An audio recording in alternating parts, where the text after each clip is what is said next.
Show is the place to sit if you'd like to know more about the books that they've read.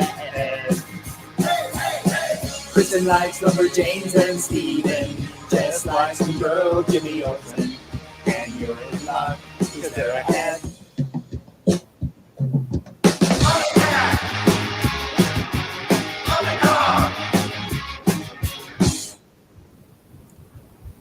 I like how you're like, we'll just show the MP3 thing.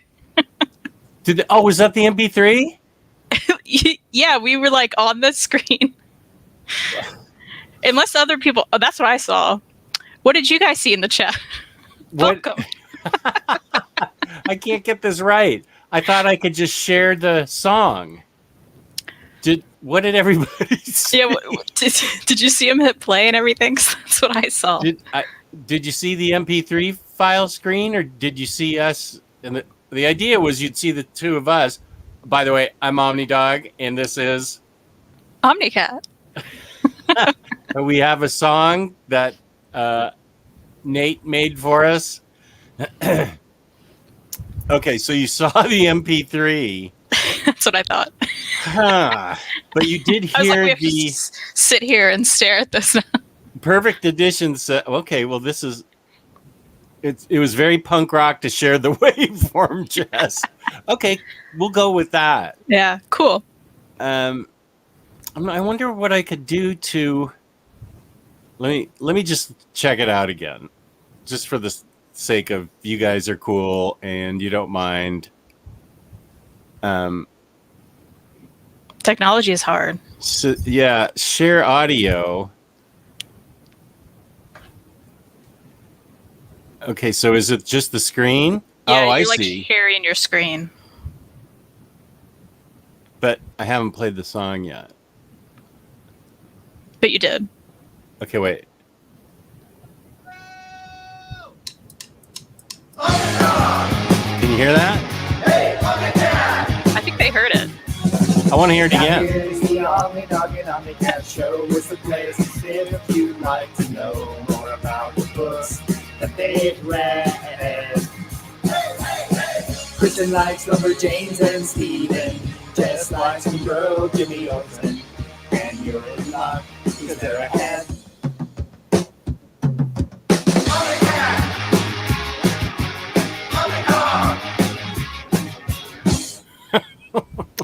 Well, at least they heard the song. Yeah, that matters.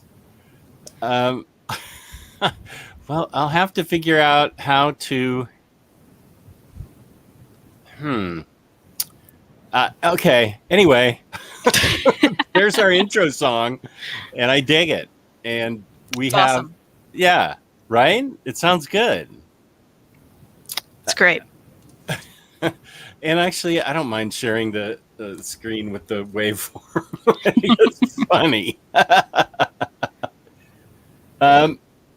Okay. Just hit play. Don't share screen and see what happens. But it makes me share the audio. I've hit play before. That's what happened when the last Batter Day in the Batcave happened. Batter Days in the Batcave. I played the song without sharing audio in the screen, and you couldn't hear the sound at all. So just like Taylor and I just heard the song, but the audience didn't. Just playing the song. So I don't know. There's a way to do it because Tyler always has music going on in the background. So I'll have him give me a lesson because he said just share audio and you're okay. So there's another step. I've taken one of two steps. I've shared the audio. Then there's another step, so it's just us rocking out to the song and not the waveform on the screen. This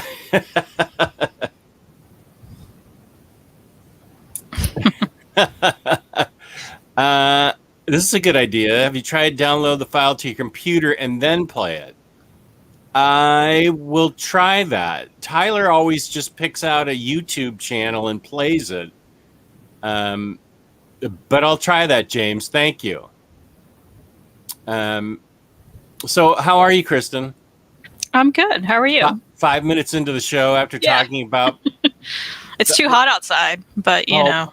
My gosh, it's like walking into a wall of water outside. It's so bad. We were just out there, like, we had to do some errands, and it was like, this is terrible. This is the worst. Plus the mask, then you're melting.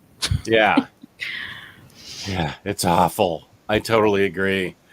And so, wait, I wanted to, there's Purveyor of Loops. How's it going, Purveyor?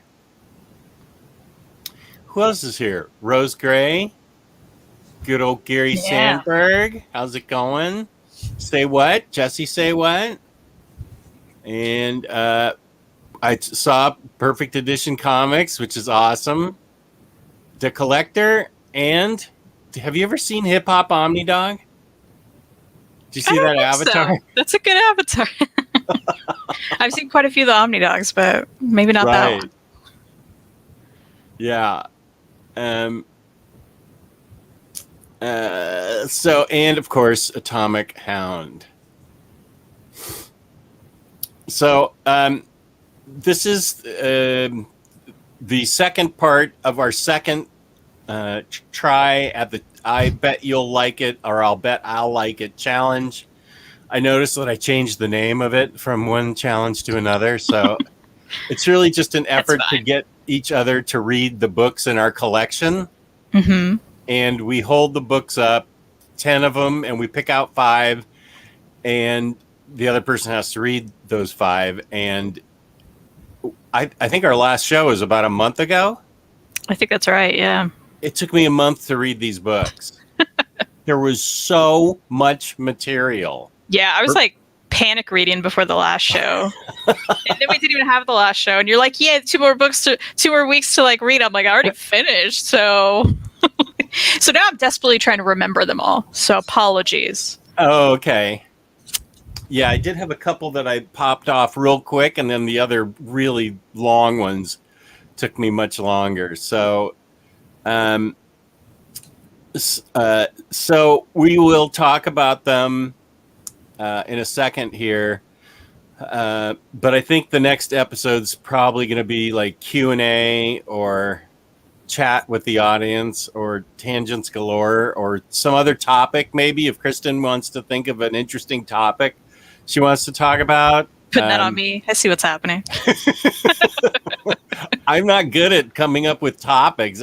Taylor comes up with all the topics for the Batter Days shows. I could just tell you about books I really didn't like. Oh, yeah. Wait, let's highlight this and warn people about this book. Whoops. I removed her. That is what I meant to hit. Maybe someone liked A Girl Walks Home Alone at Night, the comic specifically, but it wasn't me. I didn't. Yay. It's quite thin, too. It counted toward my Goodreads challenge, so I loved it for that. I was like, I read this very quickly, and I got to add another one because I'm very behind. So yay. It did one good thing. Positivity. What was bad about it? I'll tell you what, nothing really happened. It's about a vampire. That's it. Vampire. Very dramatic. No real...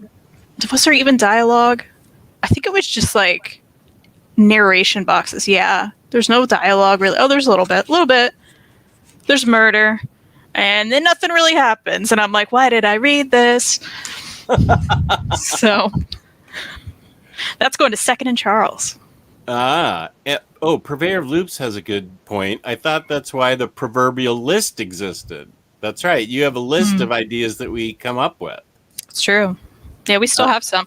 A lot of them include having to read stuff, though. So maybe we'll find out some ones that don't include that.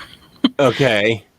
This is funny from Ben. Yep, we need a I Bet You'll Hate It challenge. Ooh, I like that actually, because there's probably stuff in our collection that maybe you'll look at for me and you're like, oh, I've read it. I bet you'll hate it, or like otherwise.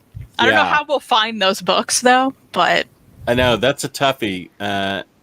For me to know a book in your collection that I think you'll hate, I You probably I have to don't. know all my books. Yeah, yeah. I'd have to see your collection, and then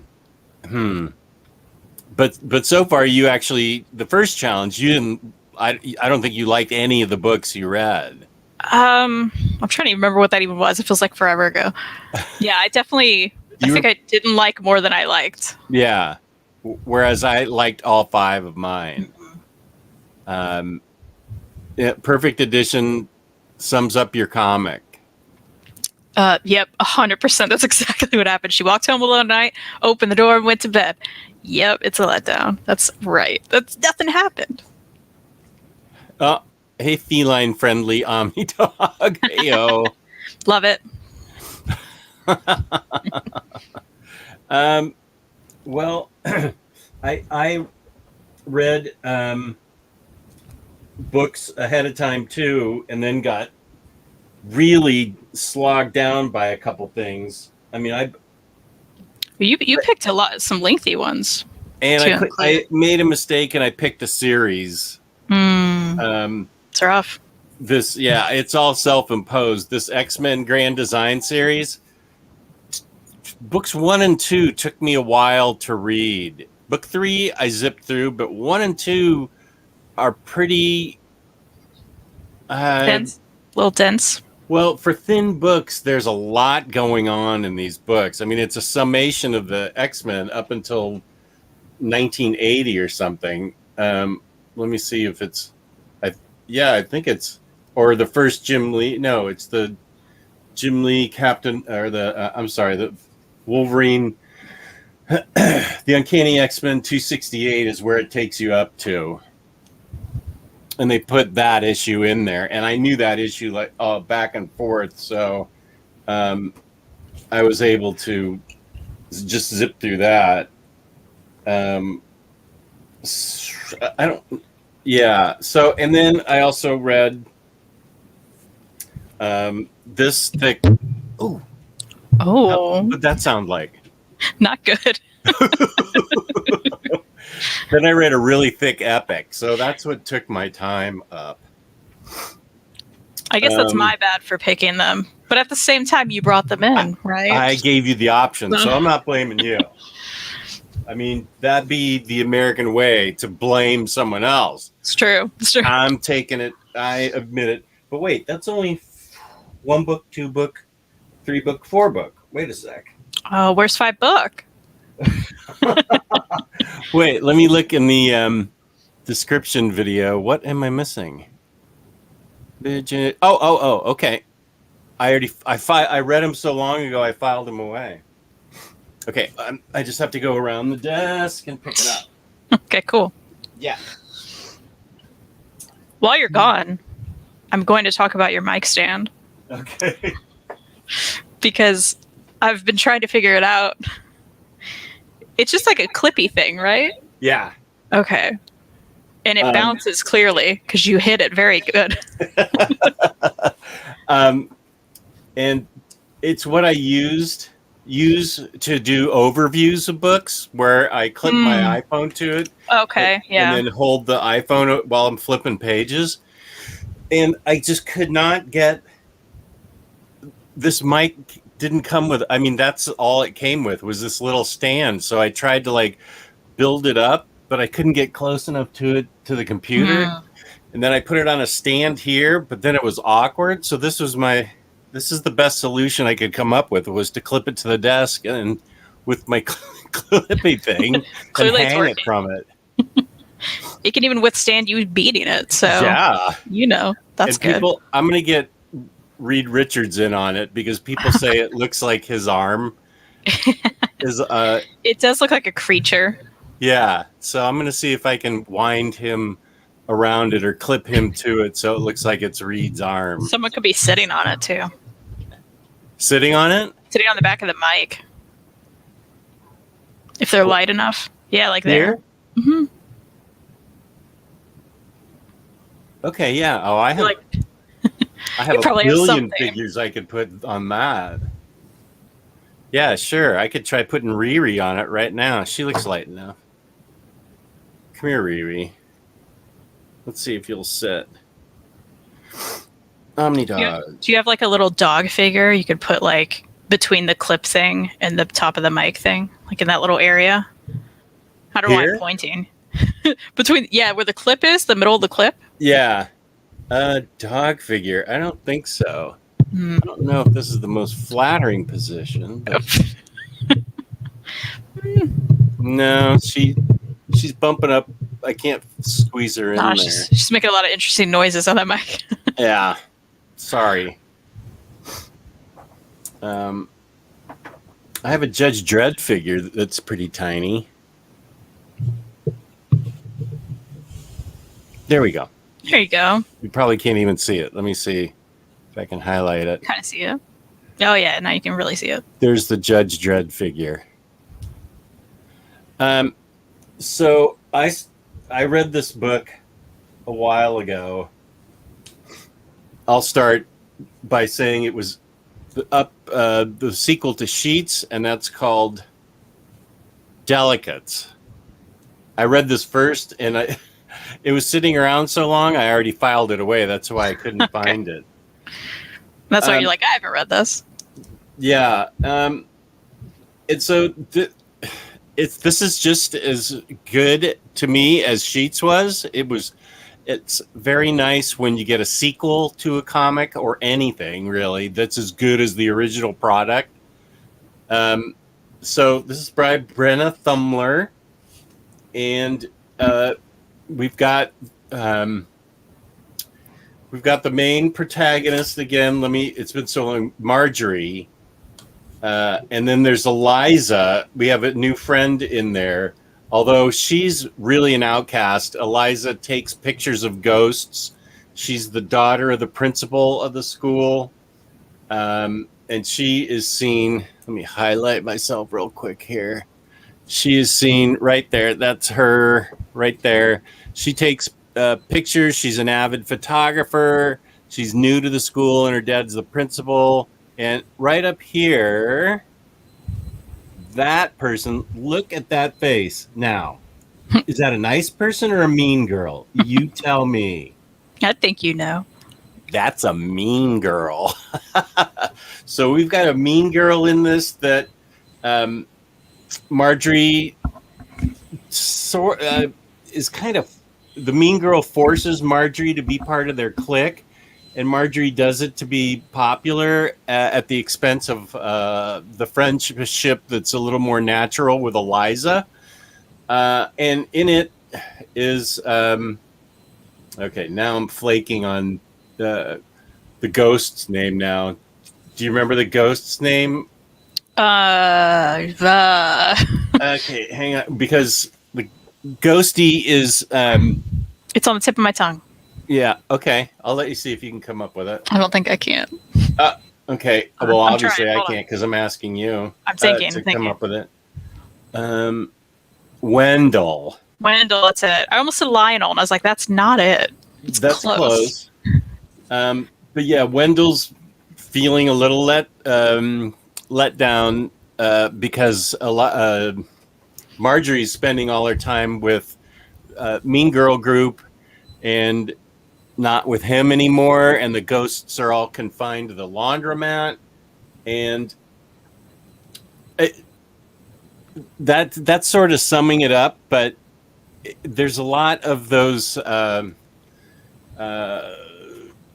teenage angsty feelings of being left out, wanting to fit in, of course, and I don't think that's ever not going to be a topic. That's always going to be a good topic for a book because it feels like no matter what, where you were in the chain of command in high school, whether you were a nerd or a jock or a loner, I think that still exists today and will exist 30 years from now, no matter how they change school.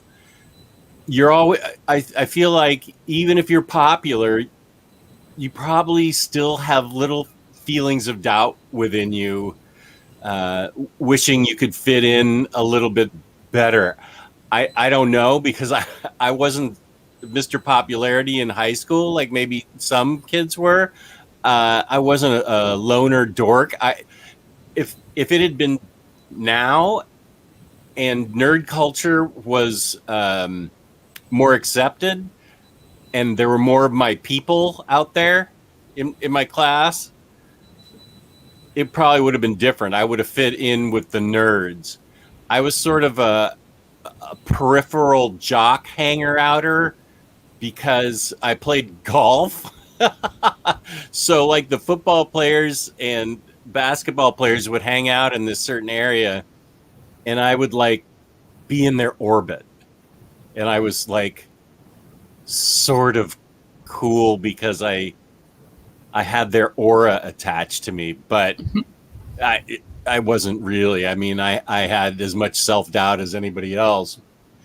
But these books are so well done because it's not like they're lecturing you or pointing a face in your finger. They just present these characters as going through the natural progression of feelings growing up. They're so sweet, though, because both of these books, and I'm not going to give anything away, but both these books have nice endings, and they get tied together well. There's no loose ends, and it's not a forced ending. It's a natural, organic, nice ending that makes you go, that's nice. I like that. That's really good, and both of them are so good that I'm definitely keeping them because I'm going through a major purge right now, but these aren't going anywhere. I really enjoy these books.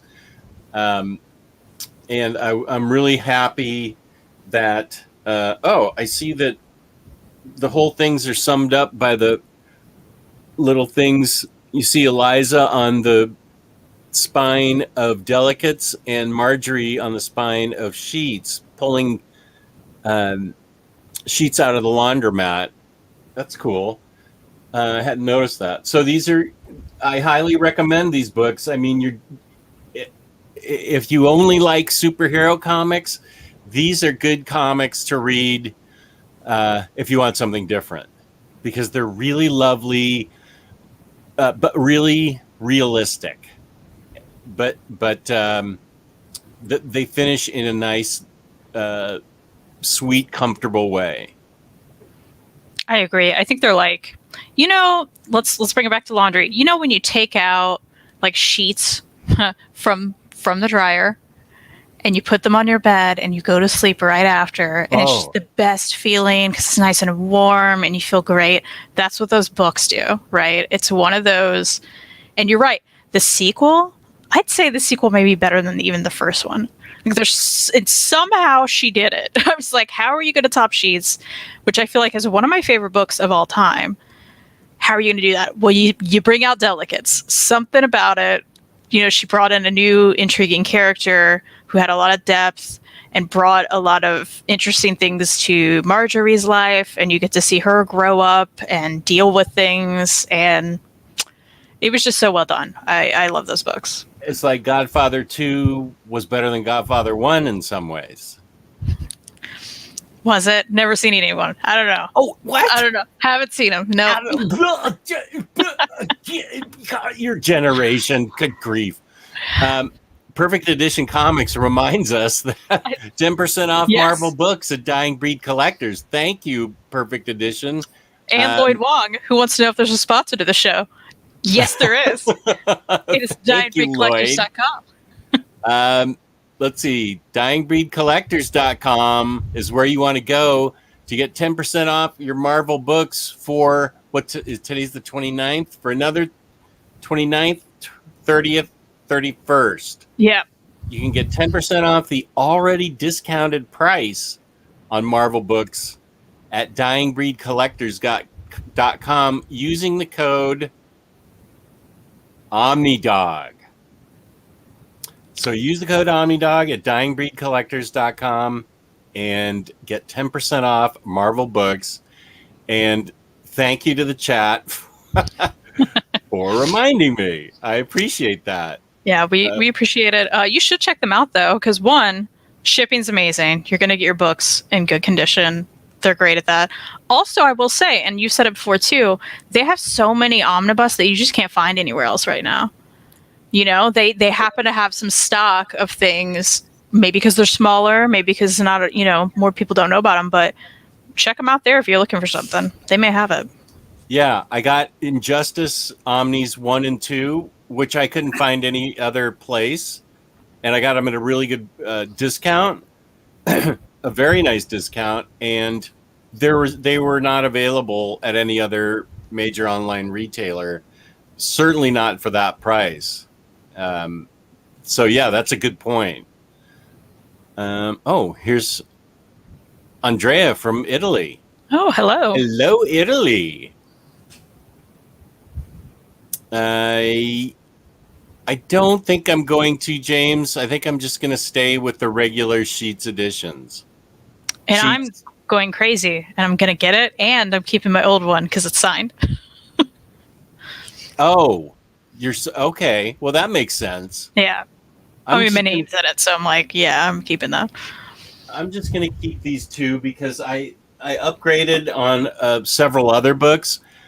I don't want to upgrade on Gideon Falls, but I have this feeling I'm going to. I don't want to. I have the complete series in paperback. I don't know. I may just stay strong and not do it.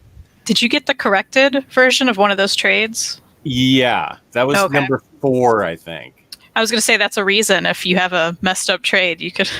That's your whole reason to upgrade. But darn it, I think that I got. I don't know. I don't remember. That feels like a long time ago. But I remember that it was no dialogue in the word bubbles for half of it. It's weird. I got the corrected edition. Atomic Hound says, "Dying describes my wallet with that sale." Good. Go there. There's a link in the description that'll take you right to Dying Breed Collectors. So click that link and go right there and see what he has for sale. Here's a good question from the collector. What number of what number of books read are both of you on for the 2021 book challenge? Let me check. I'm very behind in my goal. Clearly, I was too lofty with my goal, but of 1,000 books, really? I know. I'm so behind. I'm like, should I change it? I'm still fighting. I'm still fighting it. I'm at 421, so quite behind. But I think you're ahead of me. I picked 350, and let's see. But I also have a bunch in there that I've loaded, I've read, but I haven't put towards my challenge. I've read. Okay, wait. Challenge. 221 reading challenge. 143 of 350 books. I am 87 books behind schedule. I do have a bunch of singles that I can enter, and I have about 10 books I can enter, and I'm still not going to hit it. I really thought 350 sounded fair, but somebody else pointed out that's a book a day. Yeah. So, yeah, I'm at 143 of 350. That's not bad. It's better than me. I'm at 41%.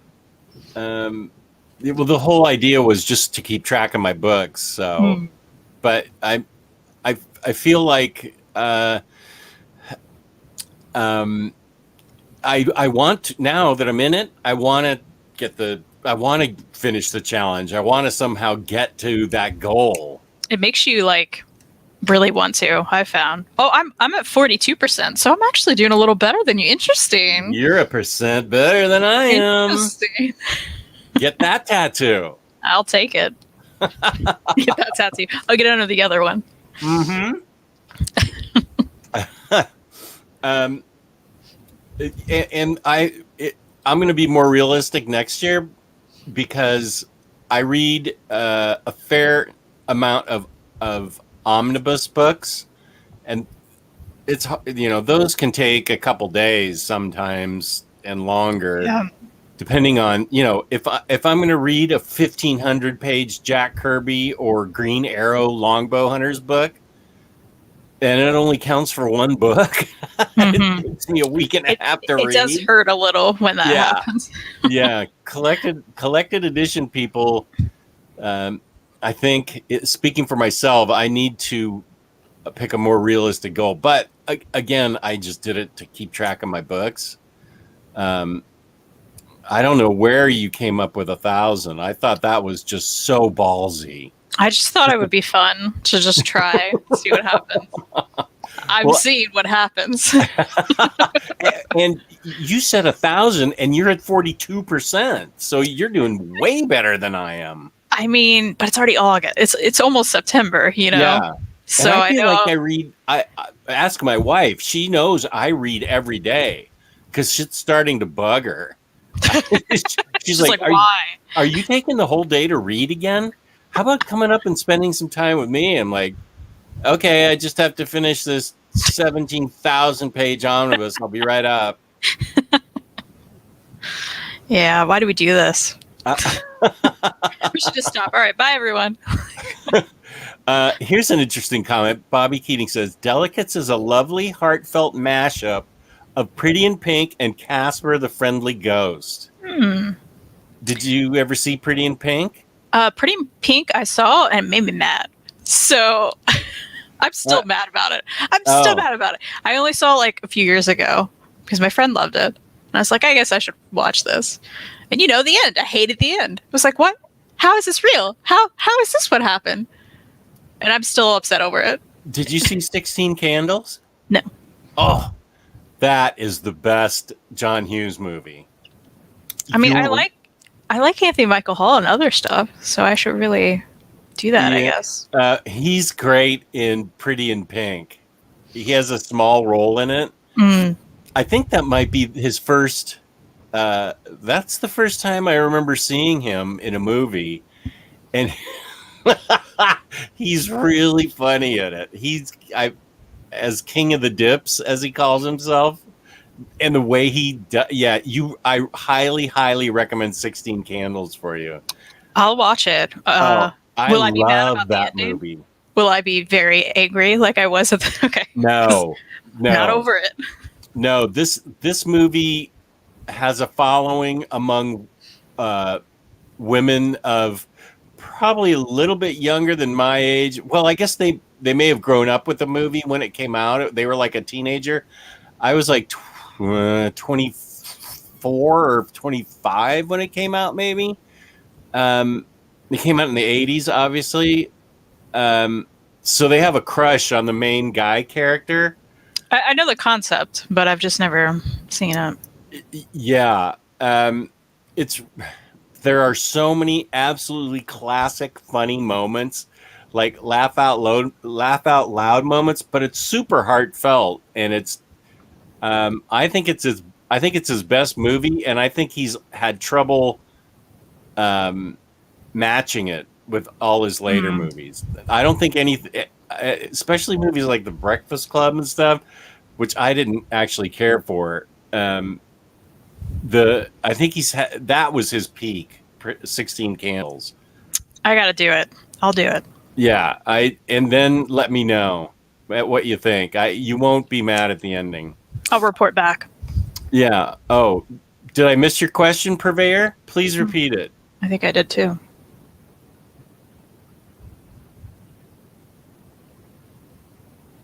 Kristan, there are some triggers in 16 Candles. I think Molly Ringwald said she didn't let her daughter watch it at the Breakfast Club.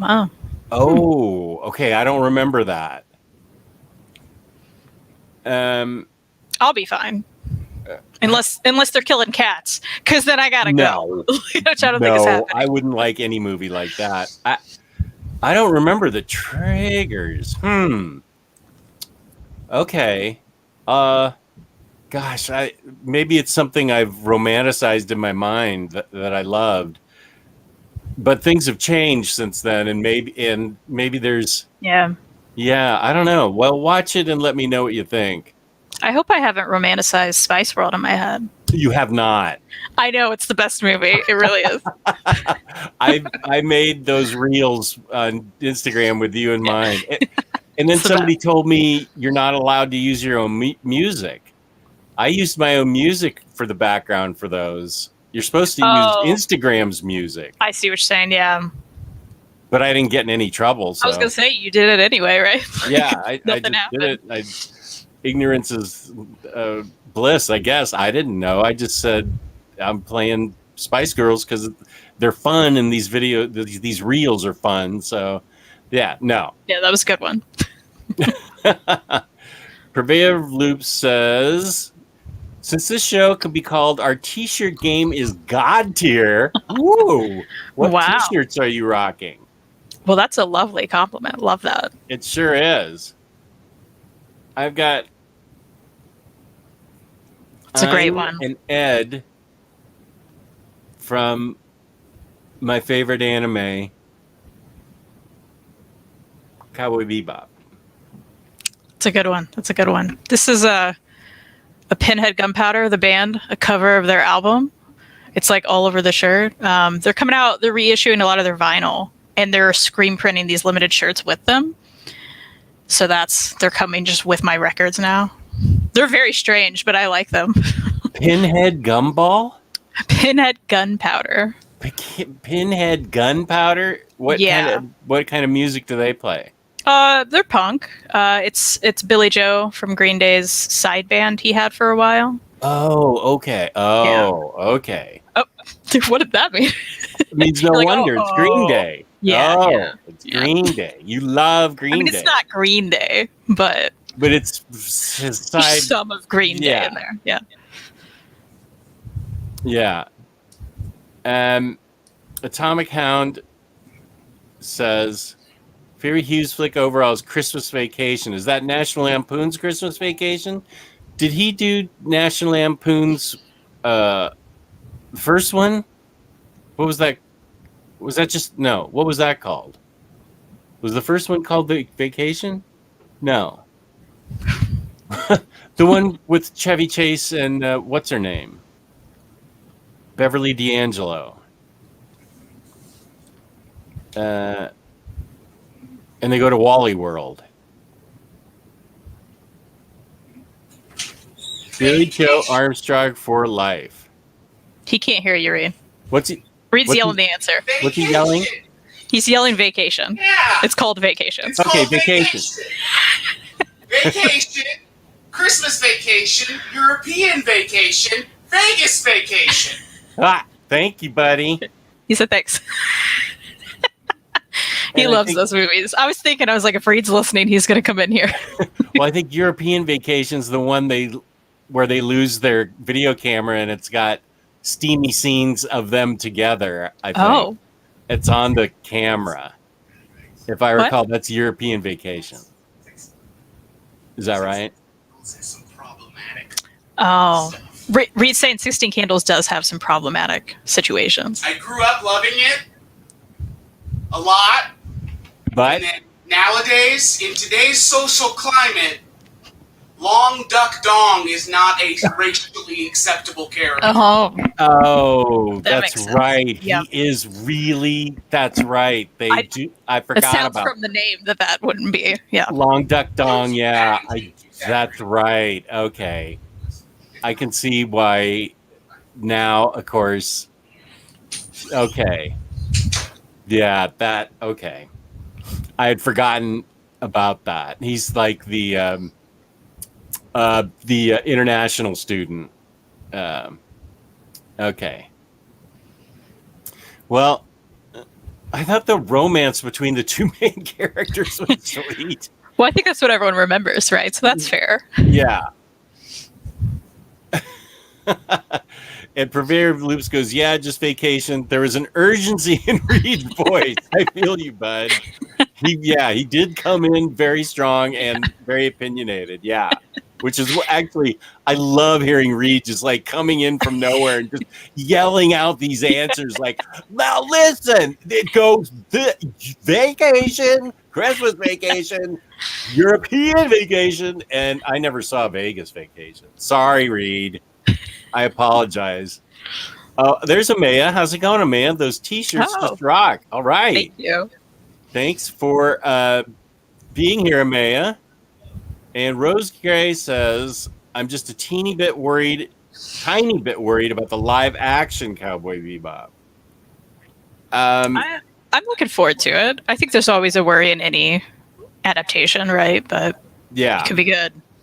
yeah. I'm gonna wait, like I do with everything. But I also don't need it. I'm perfectly happy with my copies of the movie and the TV show. So, what did you read? Yes, That yes. you'd like to talk about? Let's start with Remind, which you said you have somewhere, right? Right. I know right where it is. I just saw it. I really enjoyed it, so that's good. Oh, good. It was very strange and not what I thought it would be. So I think the best way to talk about this is it begins with this woman, Sonia, here. She loses her cat. He goes missing. And is the cat around? Yeah, so he just kind of plops up from the sea at one point. And they're like, where were you? What's happening? He had these stitches in his head. And he could talk to her. So he'd been gone for a while. Now he could talk to her, and they're trying to figure out what happened to him, what's going on. And from there, I can't really say much else because it goes into a whole journey and a mystery in a whole like interesting, weird situation that I didn't expect from it. And I really feel like I can't say much because I don't want to give it away. But the art is very nice. It's very interesting, very different. Cool. It's cool. A lot of this is spoilers, so I'm trying not to like show anything. But there's a lot of interesting lands you get to visit and different creatures and things happening. It's far more than I can really summarize. But it's 2 volumes. It was a good time. It was a good read. I'm glad I read it. And yeah. Awesome. Good. So you had a good I think you'll enjoy experience it. with it. Yeah. Purveyor of Loops has a good point.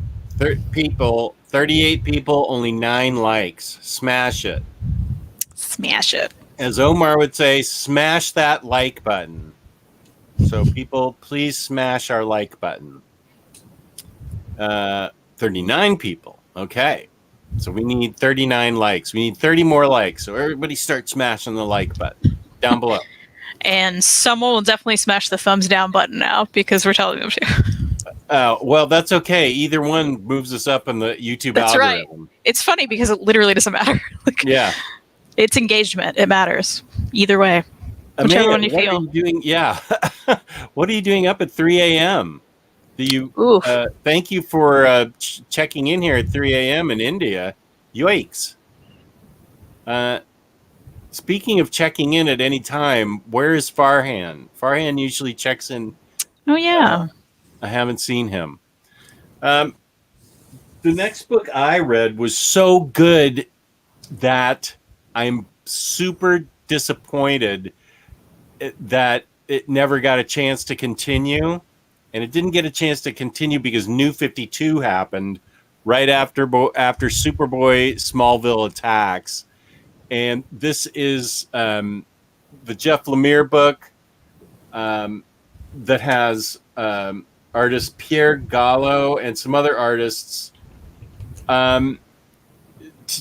Typically, sometimes I feel Jeff Lemire may struggle with. Well, no, that's not true. Jeff Lemire did a good job with The Question. I thought I enjoyed that book. So. I think most of the books I like by Jeff Lemire are his own creation. And I would guess this is early on in his career after where's my Jeff Lemire? What's that tattoo you got? Oh, Essex County? Essex County, yeah.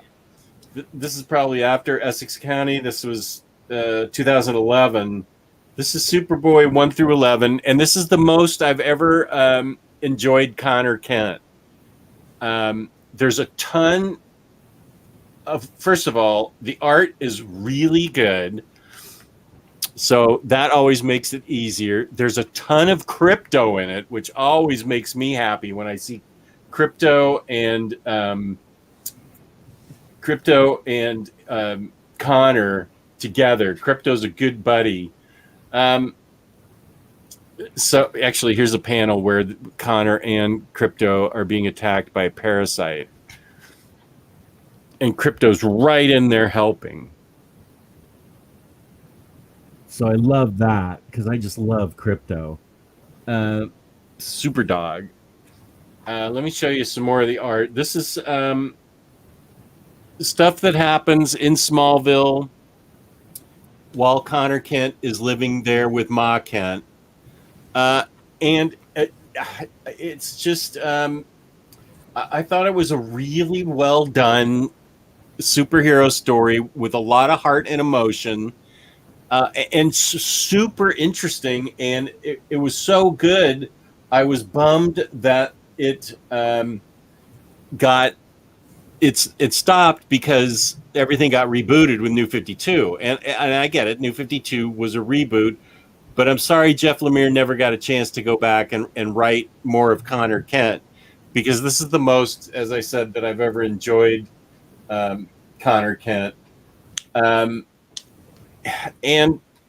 the art's great, story's great. I think this book is out of print, but it's not super hard to find. I found it fairly easily when somebody told me that I needed to read it. I got mine at Ollie's. Okay, yeah. So I urge anybody that likes. You don't even have to like Connor Kent. You just have to like the concept of Smallville and interesting things happening there, and Crypto. He gets into all these kind of odd Jeff Lemire-ish situations where there's some kind of weird parapsychology, something odd's happening in Smallville for some reason. Smallville to me has always been a great name anyway. Smallville. You know that nothing is happening in Smallville ever, except everything's happening in there in this story. But he's trying to figure out where he belongs in the world, trying to figure out what his place is in life.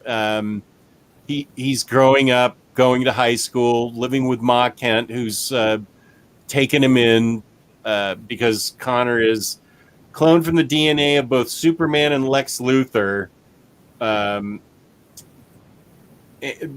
So this was just a ton of... Oh, I can't show that because that gives away some of the story. But this is just a fun superhero book to read because it's more than just punch outs. It's more than just battles.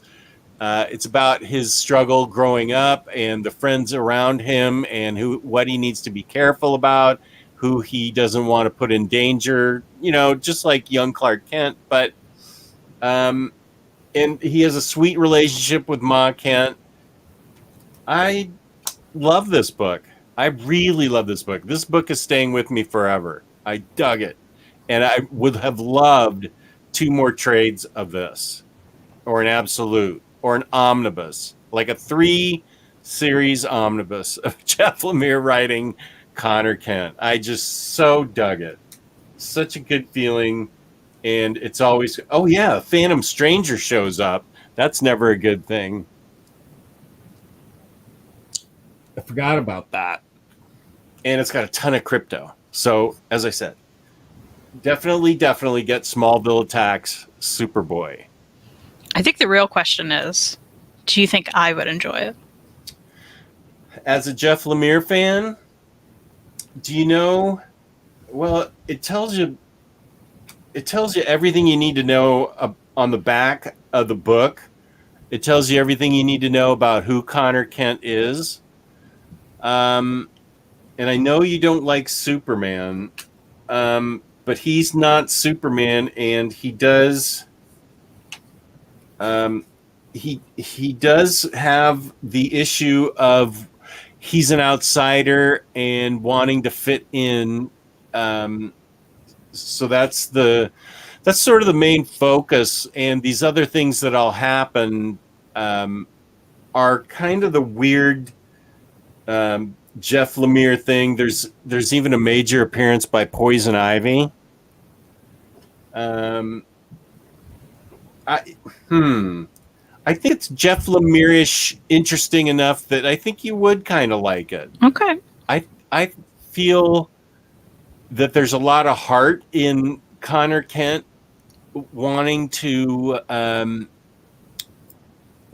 wondering what his role is in life. There's a lot of heart in that sort of quest to figure out who he is. And then the problems that he deals with are not typical superhero problems. They're very interesting Jeff Lemire-ish kind of problems that he has to deal with. So, I mean, do you know who the Phantom Stranger is? No. Okay, well, the Phantom Stranger, he's like an observer of life. And he's an ancient being. He's an observer of life, and he usually shows up at times that involve occult or supernatural things that are about to happen that are problematic, and he can only show up in an advisory role. He can't actually help you, but he can warn you. And he's featured throughout the book. I want to reread this. There's enough weird stuff that goes on that I think you dig it, and it's all organic and makes sense and flows. So okay. Yeah, I will recommend it. Okay, awesome. I think I've only read like 3 super titles, which is Superman Smashes the Klan, which I loved. Yeah. Super Sense, which I also loved. Yeah. Supergirl Being Super, also loved. Oh, yeah. Especially when she pops her zit. Okay, I hated that. But I did hate that. Now here is the author or the creator of our song, our intro song. Redcoat Turncoat says, it is a pretty male-dominated book, though. And for Phantom Stranger, he's like the supernatural version of the Watcher. Well, it is about Superboy. He does have relationships with women throughout it. But I can see what you mean. But I don't know. Kristan doesn't have to read books that are equally female, male dominated. She just wants a good story, right? Yeah, I mean, I already have that anyway, right? I think I paid $3 for it at Ollie's, and I was just like, this is Lemire, I'll try this. Oh, you already have it. Oh, yeah. That's right. You just said you got it at Ollie's. So I'm like, well, I just haven't read it. But I don't think it's a trigger for you if there's a lot of Superboy in it and men in it. You just want a good story. I want a good story. I mean, obviously the majority of probably comics is male-dominated stories for the most part. And the women aren't subjugated. They play an important role in his life. They all do. Yeah. So, do I think there should be more Tilly Walden stories where, like, on a sunbeam, we're like, where's the dudes? Yeah, totally. We need more of that. Sure. That book was so good, I don't even remember noticing that there were no dudes. I was just so into the characters. So good. Yeah. That's the cool thing, right? It doesn't even matter. Yeah. I love that book, and I don't remember even noticing the absence of men. I just dug the characters. Mm-hmm.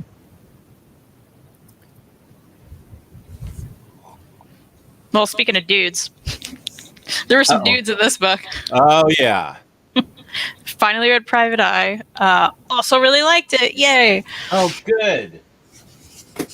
This, I feel like everyone in the chat's probably read this by now, but me. I'm trying not to show all this blood. Okay, there's a lot of blood. It's very hard to hold up this, but I'll such try a my pain best to read this book. Oh.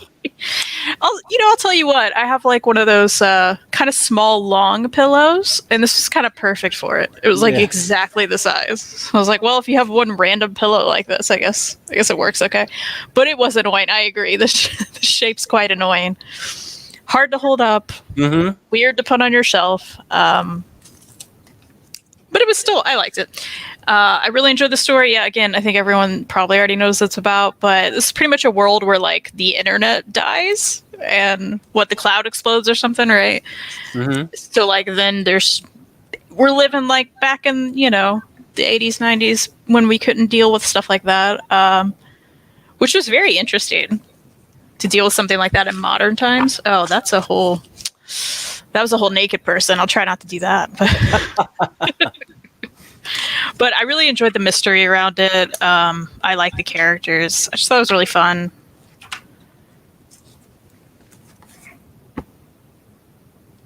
So yeah, if you like thrillers, if you like mysteries, if you are one of the like few people who haven't read this yet, like me, maybe it's sitting on your shelf. Go ahead and read it.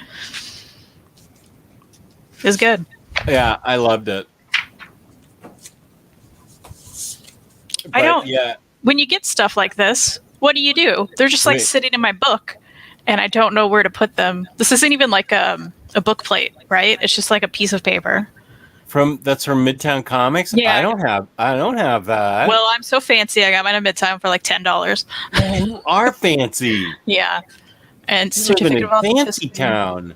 Fancy town. But I'm like, they're just laying in my book. You know what I mean? I don't know where to put them. Yeah. But it's nice, I guess. And we have to say hi to my TMNT buddy Drew Bloodworth. How's it going, Drew? And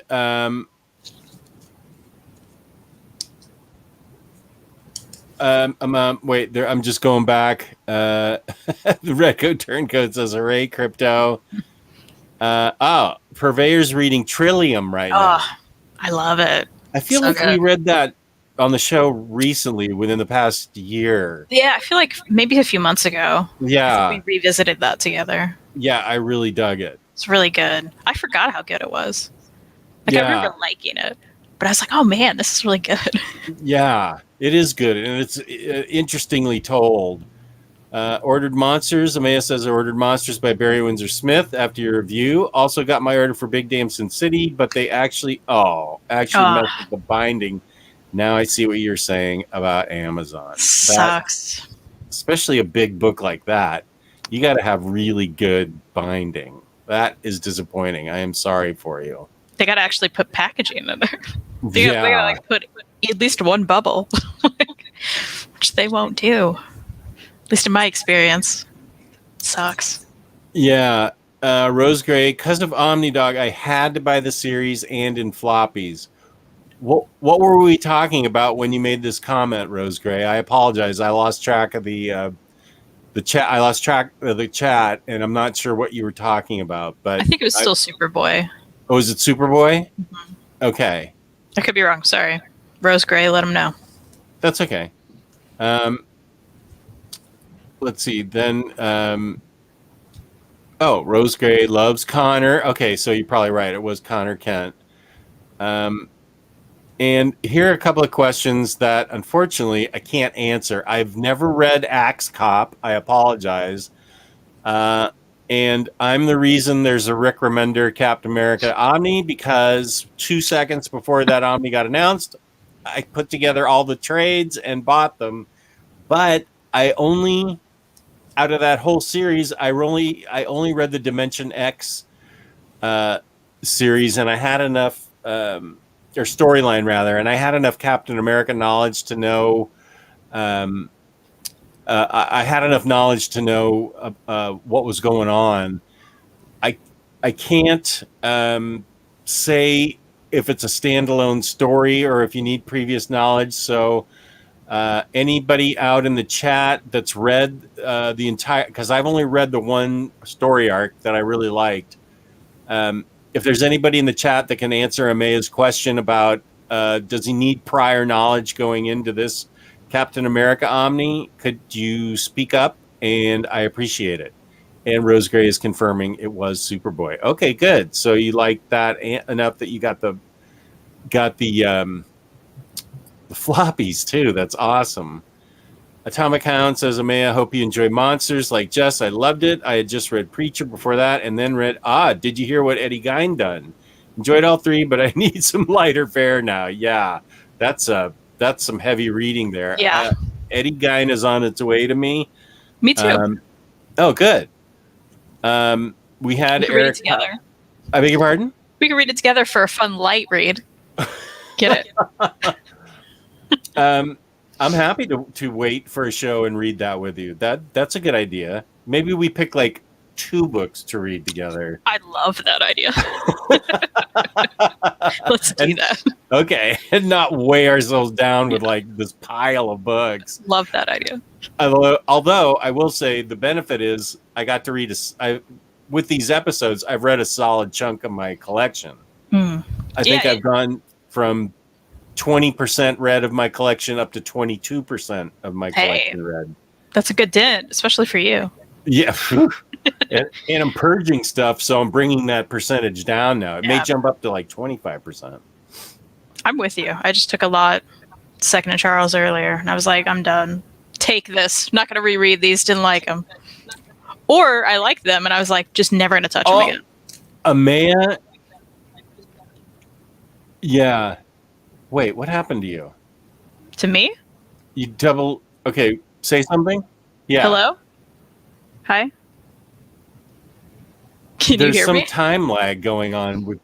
Oh, yeah, I can, but there was some weird time lag thing going on with you where I heard you, like, double while you were just sitting there. Oh, that's weird.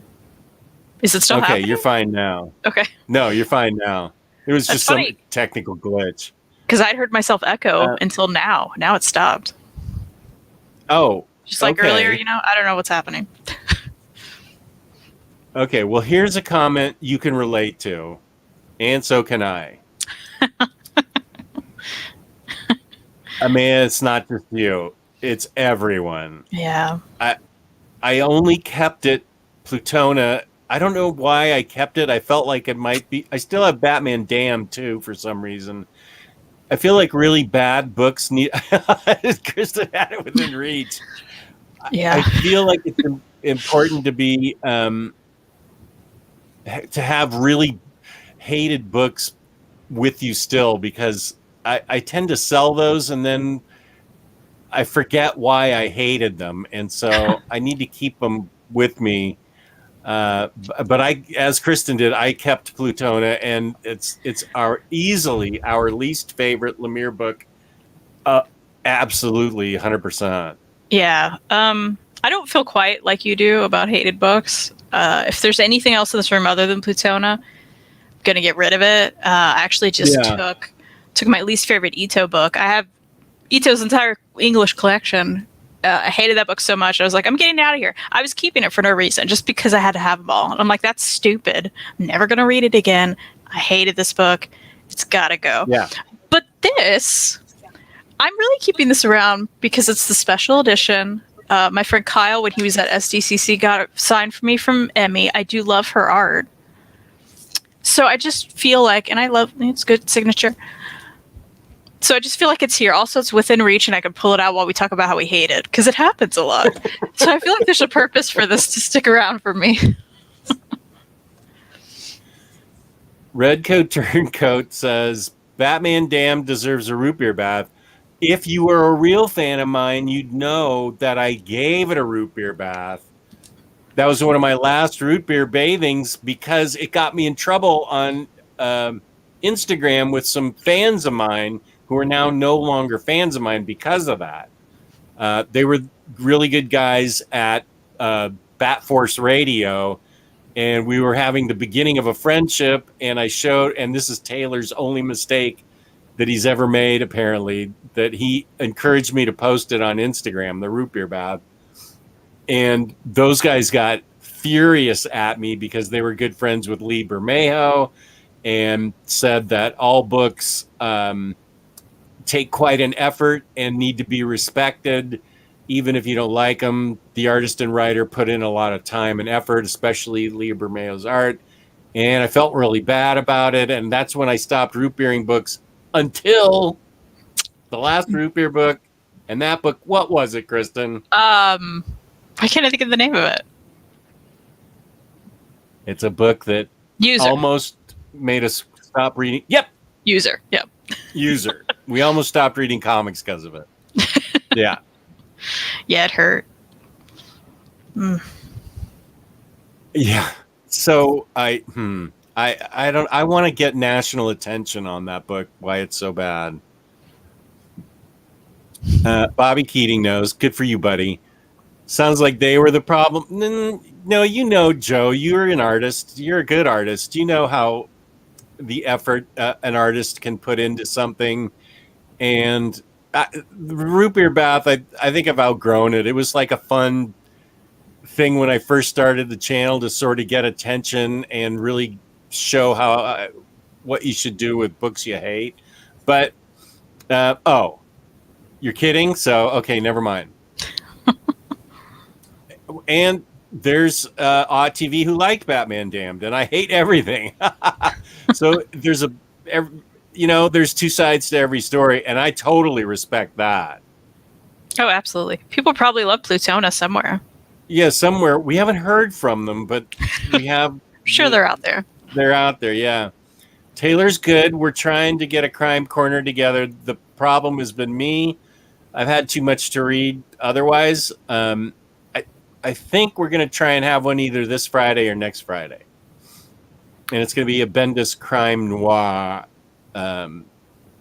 special. That's fun. The next book I read, if you're interested in this book, and that is the Spider-Man, the graphic novels. After I get done talking about it, if you're interested, use the highlighted click for Amazon, because it's super hard to find this book on Amazon. If you type in The Amazing Spider-Man graphic novels, you'll get every Spider-Man graphic novel except this book. Yeah, that's a terrible name for it, just because of that. You have to. The only way I found it was I found the ISBN number.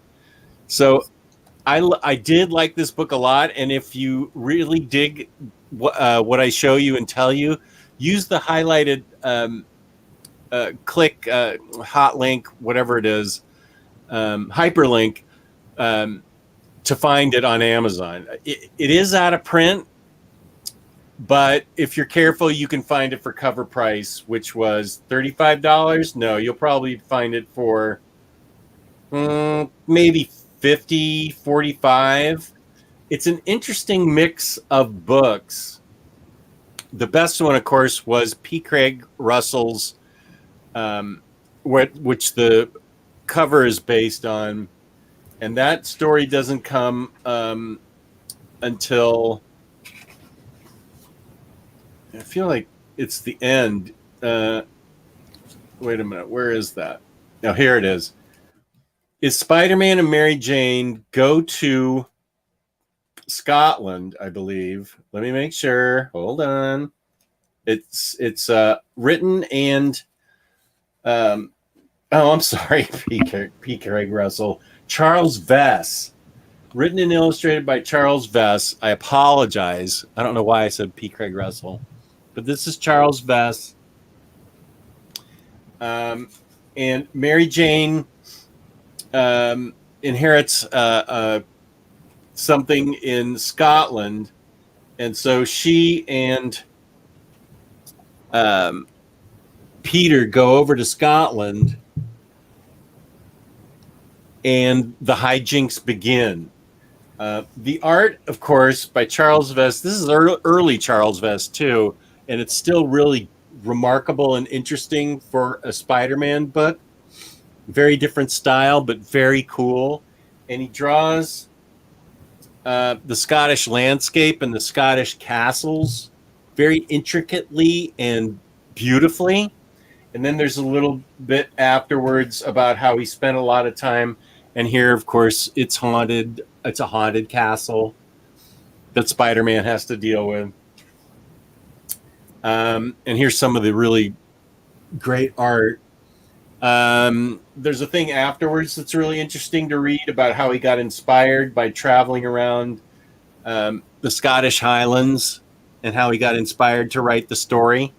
So that's one of the stories, and it's really cool. I remember reading it and having the graphic novel itself. The other stories are also good. They're interesting. This one's called Hooky, written by Susan K. Putney, but illustrated by Bernie Wrightson. So editor in chief was Jim Shooter at the time. So these span a fairly wide time period in Spider-Man's history. So these were all graphic novels that were printed by themselves. They were standalone stories. Let me see. Let me read the back that tells me the stories. It collects Marvel Graphic Novel 22, Amazing Spider-Man Hooky, Amazing Spider-Man Parallel Lives, Amazing Spider-Man Spirits of the Earth, and Spider-Man Fear Itself. And that has nothing to do with Fear Itself, the event. It's called Fear Itself because of the name Fear Itself. It's by Jerry Conway and Ross Andrew and Mike Esposito, who were a great team together. So these are good. These are all solid Spider-Man stories. This one has to deal. This one has to do with Nazis. The Fear Itself. Nazis. Harry Osborn. Silver Sable. It's a well-written, but not a,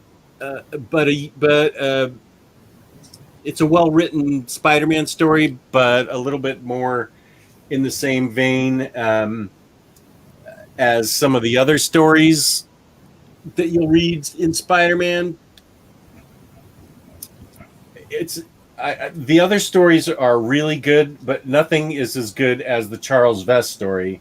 Oh, here's a famous panel that's in this. And I just hit my microphone again. I'm still getting used to it. Face it, Tiger, you hit the jackpot. That's a famous panel right there. Stop. Oh, and I knocked I was waiting for it to fly off. Dread phone. Darn it. That story with Face It, Tiger, You Hit the Jackpot is from Parallel Lives by Jerry Conway. So there it shows what the cover was for Parallel Lives. And if you can't find this book for a good price, all these stories are available on Marvel Unlimited. And they're all very good quality stories. I really enjoyed this book a lot.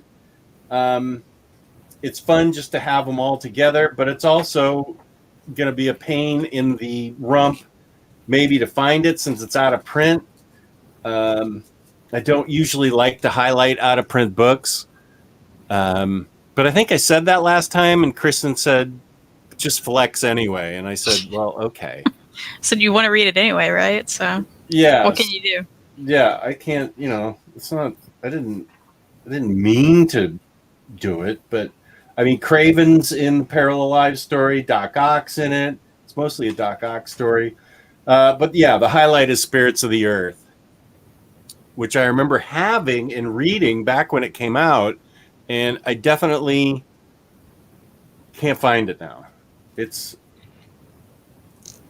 somewhere in my stupid, unorganized life. It's somewhere. Well, I love that cover. Oh, and here's 120 minutes of OmniDog quoting my favorite song.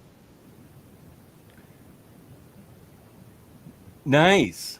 That's the song. And then she said, or I think that's what it's called. And then she did from Jane's Addiction. Nice quote. I have those original Spidey graphic novels and need to read those again. Yes. There's a lot of things that I missed here. What people don't realize, perhaps, is that a root beer bath is far less critical than any artist already is on themselves. And Purveyor of Loops is an artist, so Araya has Scarlet from Bendis. I like that book. You should put it on your crime corner along with Jinx and his other works. I think I don't know that we're doing Scarlet, but we're doing Jinx is definitely included along with Torso and whatever else is in the omnibus. Did you read Nailbiter, Kristan? Oh yeah, love it. Okay, I loved it too. Got all the murder editions. That's nice. It took over a year to find them. I didn't know they were out of print. Yeah, they're grossly out of print. Oh. Yeah, I love Nailbiter. It was super creepy. I mean, it was really well done. Yeah, I still need to read Returns. See how I feel about that. I haven't. I think I have it, but I don't. I haven't read it. I think No, I didn't get it because I'm waiting for it to come out in hardcover. I'm not getting any more paperbacks. Forget it. I'm not going to be that guy that buys all the paperbacks and makes omnis for you guys.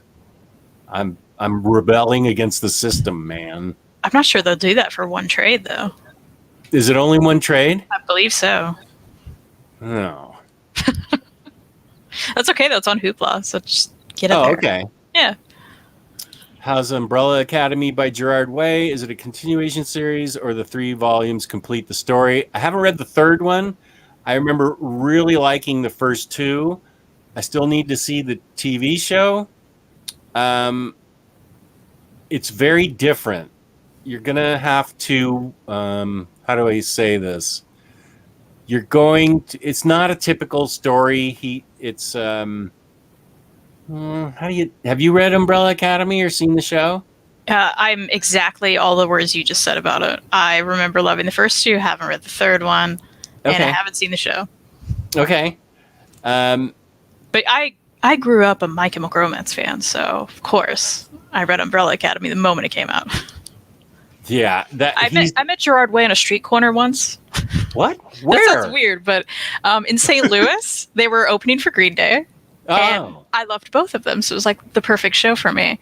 And we were waiting in line outside, and like 3 of the My Chem dudes just walk by and down the street, and I'm like, and at the time they weren't like on the level that they became, so they were able to just walk by. But I was like, oh no, what do I do? What do I? So I just casually walked that direction and talked to 3 of them and met Gerard at the street corner. He was lovely. Took a picture with me. Do you remember the first words you said to him? Were you like, hey, I know you guys, who you guys are. You're awesome. I did probably something stupid like that. I was a teenager at the time, so I'm sure it was dumb, but they were nice. They were really lovely. So cool. That's my only story. That's a great story that you met him in St. Louis. Mm-hmm. Is that, did you drive to St. Louis just so you could see that show? Yeah. How far away is that from where you are? Like 3.5 hours. That's not bad. Oh, that's nothing. Yeah. How far is Cincinnati from you? Like about the same, 3.5. How about Columbus? I'm like in the middle of a lot of things. Yeah. Columbus is about 5.5 hours. One of those. Okay. Yeah. And what's really cool from you south then? Nashville. Nashville. How far away are you from there? About 2.5. Oh, that's a place I've always wanted to go. Oh, it's fun. Yeah, that's a good day trip. We go there a lot, just because it's so easy to get there and back. I don't feel like, since I'm sober, that I would enjoy New Orleans as much anymore. And I know actually New Orleans right now is getting hammered by Ida, but yeah, I don't think I can go back to New Orleans, but I think I could enjoy Nashville. I know there's tons of music, of course, Music City. And I think there's a lot of comic book shops there and stuff. So I could take you to the best shops and the best places to get comics. Yeah, 100%. There's a lot of little places people may not think of. And I mean, some of the best record stores are there, of course. Oh, record stores. Yeah. Okay, let's see if Siri works. Hey Siri, how far is it to Nashville from here? I feel like you're pretty far. It's about 674 miles away by car. 674 miles. That seems like a lot. It's a lot, yeah. That's a lot. That's like an 8-hour drive.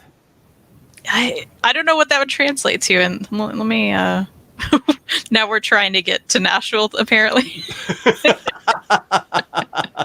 Well, I'm just saying it'd be fun to meet up in Nashville. That would be awesome.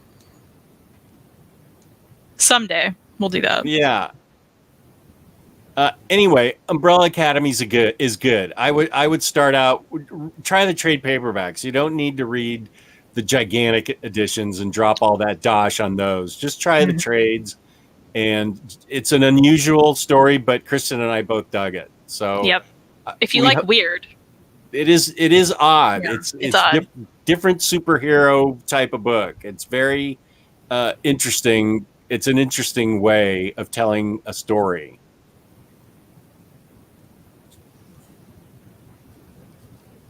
Let's see. Oh, Marcelo scored. I got my nail biter stuff for 80% off in a random Amazon sale. That's amazing. That's awesome. Good morning, Jess. Jose graphic novel, GN from Singapore. It's Charles Vest. Got my copy of this hard to find OHC recently too. Great to hear you talk about it now before for me to read. Okay. You have a copy of that book. Good. It's great. Great, Charles. Okay. That's back when I was saying P.K. Russell. Yeah. And I meant Charles Vest. Can you suggest a few standalone stories from Punisher? I would love to get them, but all the Omni and Max trade paperbacks are either out of stock or heavily priced. I would wait until both Punishers. Those Punisher Omnis. First of all, they're going to get reprinted. There's no book now that Marvel won't reprint. It's just a matter of being patient. So if you can wait, both Garth Ennis Punishers are great. Punisher Max from Jason Aaron was one of the best and creepiest and real stories to me. It wasn't like the Punisher all armed up, taking on 1,000 people and wiping them out. It was the way he portrayed Bullseye is genuinely disturbing, and so real and so scary. So if you can wait till Punisher Max comes back in stock. I haven't read Punisher by Rick Remender yet. I think that's out of print too. But those Punisher books by Garth Ennis are not going to be out of print long. Those are the best Punisher stories. Punisher and Punisher Max by Garth Ennis and the Jason Aaron one that I've read. Those are the best ones. Just wait. Be patient. They will come back into print. I can guarantee it. As long as Omar is alive, everything is up for reprint. He's done a huge favor for the entire, for all of fandom. And these are the only nice things I'm ever going to say about Omar. No, I'm kidding. He's done an amazing job at getting Marvel on the ball to reprint stuff. So just be patient and get those books, because otherwise Punisher has a few graphic novels. Well, no, Punisher. Wait, where are those Punisher stories?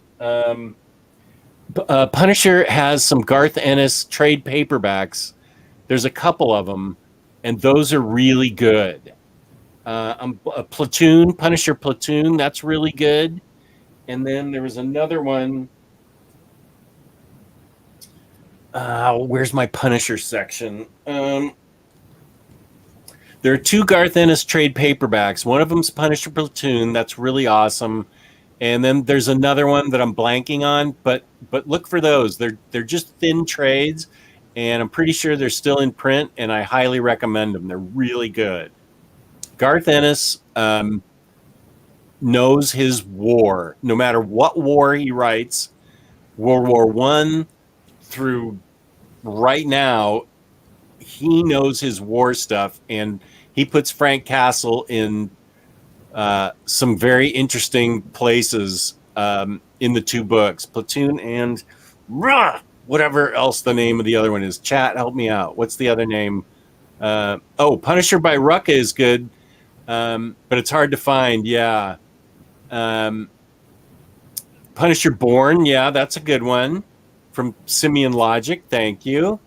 Punisher Soviet, yeah, that's a great one. That's the other one I was thinking of. Soviet and Platoon. Get those two. Had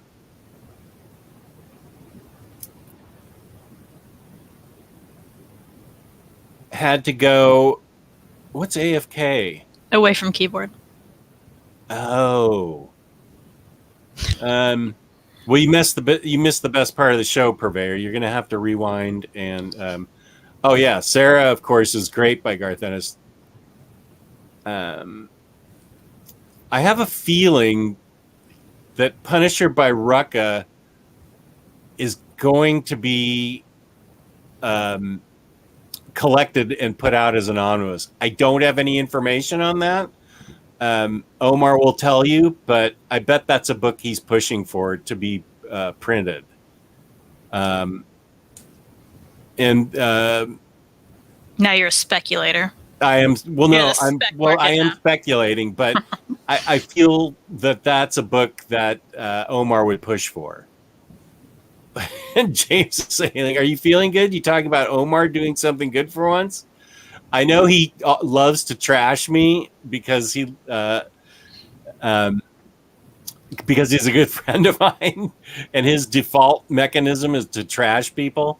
So, but I feel bad trashing people, except for Omar. I really should trash him more. But in this case, I only have good things to say about him. I mean, he really has done fandom a huge solid. And I learned who else does fandom a huge solid? Sorry? Do you know who else does fandom a huge solid? Tell me. DyingBreedCollectors.com, where you can get Marvel books for an extra, 10% off? 10% off. Until August 31st with the code OmniDog. Thank you. That is exactly right. Dying Breed Collectors, they already discount the books. And this is an extra 10% on Marvel books that you can get with the code OmniDog. Don't delay. Hit the hot link, hyperlink, clickable link, whatever it is, in the description. Go straight to DyingBreedCollectors.com and check out their Marvel titles. And they pack really well, as Kristan said. My Injustice books, which are huge and came together, were pristine, perfect, no bumps, nothing. They were perfect. Absolutely. And those boxes make really good beds for cats, I've found. That's right. I saw your IG post. That was great. Willow took it over. If you want to check out that adorable picture, you can check out my Instagram at The Comic Slayer. And Willow fell asleep on there. So she's like awake in the picture. She just curled up and went to sleep at the end of that. I'm like, that's nice. Your books now. That's where it's staying, in the living room right there. And so she loves it. Kristen's IG is also in the description, as is mine. As a clickable link? Hyperlink, hot link. I thought they were called hot links, and then I was corrected that they're called hyperlinks. Mm-hmm. And AFK, I didn't know what that means either, but now I know. Well, we learn a lot, you know? Yeah. What's it mean when somebody says he's gone ham? They've gone ham. HAM. Well, that doesn't stand for anything. Yeah. What does it mean? Well, to be a ham is... You understand that concept. Well, but I feel like the use of it has changed. I went ham today or something. Oh. Does that mean to be a ham on the air? Or? Maybe I don't know. I don't know that I've heard this. used that way. I don't know. I feel like I started seeing it a few years ago in millennial talk and Gen Millennial -2 or whatever the people are behind them. Hard as a mother. Oh, thank you, Joe.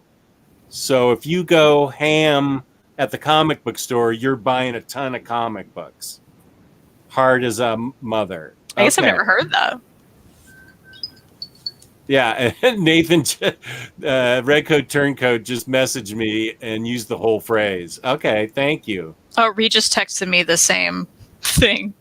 He was like, "You should have ran in here and yelled." I don't know. Yeah, don't text anything, Reed. Come in and yell. That's the fun part of the show. Jose says, and hi, Kristan. Indeed, Private Eye by BKV is still sitting in a corner on my bookshelf. Thanks for your crisp take on the book 2 before I shall give it a go soon. I hope you like it. There we go. Okay, so we've learned a lot today. Yeah, I guess so. What book have you, what other book have you read? All right. I read Darwin Carmichael is Going to Hell. Oh, yeah. I picked that one because for you because it sounded so out there and I just had to learn more about it. Yeah, so it started as a webcomic. It is just about Darwin Carmichael, who did something really bad in his life, and he's pretty much been sentenced to eventually go to hell. I'm making sure I can show things. And it's very much, it begins as a kind of 1 to 2 pager of moments in his life. And there's a lot of mythical creatures, and there are these angels that are always getting high and they crash in his apartment, but they're still angels. And so there's some funny moments. There's good little bits in it. So there's 2-page stories of his life, and then you flip and it's another moment in his life. Yeah, so it starts out where they're much shorter. They're much and I wasn't really, I thought it was fine. I was beginning it, I thought it was fine. Toward the middle, they started changing that, where the storylines became longer and it wasn't just little gags. So I think you can recognize what this little gag is. And I liked it more. Fiction thing? Yeah. And I liked it more after they started actually dragging on the stories more than just 1 or 2 pages and then you're done. I thought they did a way better job at what they were trying to hit, and it had an ending that made sense, and you got to experience these characters and everything. I'm trying to show something I can actually, there's just little things in here, there's some mature stuff, but okay. But it was very fun overall. This little guy, this Minotaur, who's a baby Minotaur, and he just loves things. His name is Skittles, and he gets so excited about stuff. I loved him. Skittles, the Minotaur. Skittle. I want that book now. And Darwin is just he's trying to live his life, but he knows he's going to go to hell. So he's kind of what can I do? But he's just trying to live it out,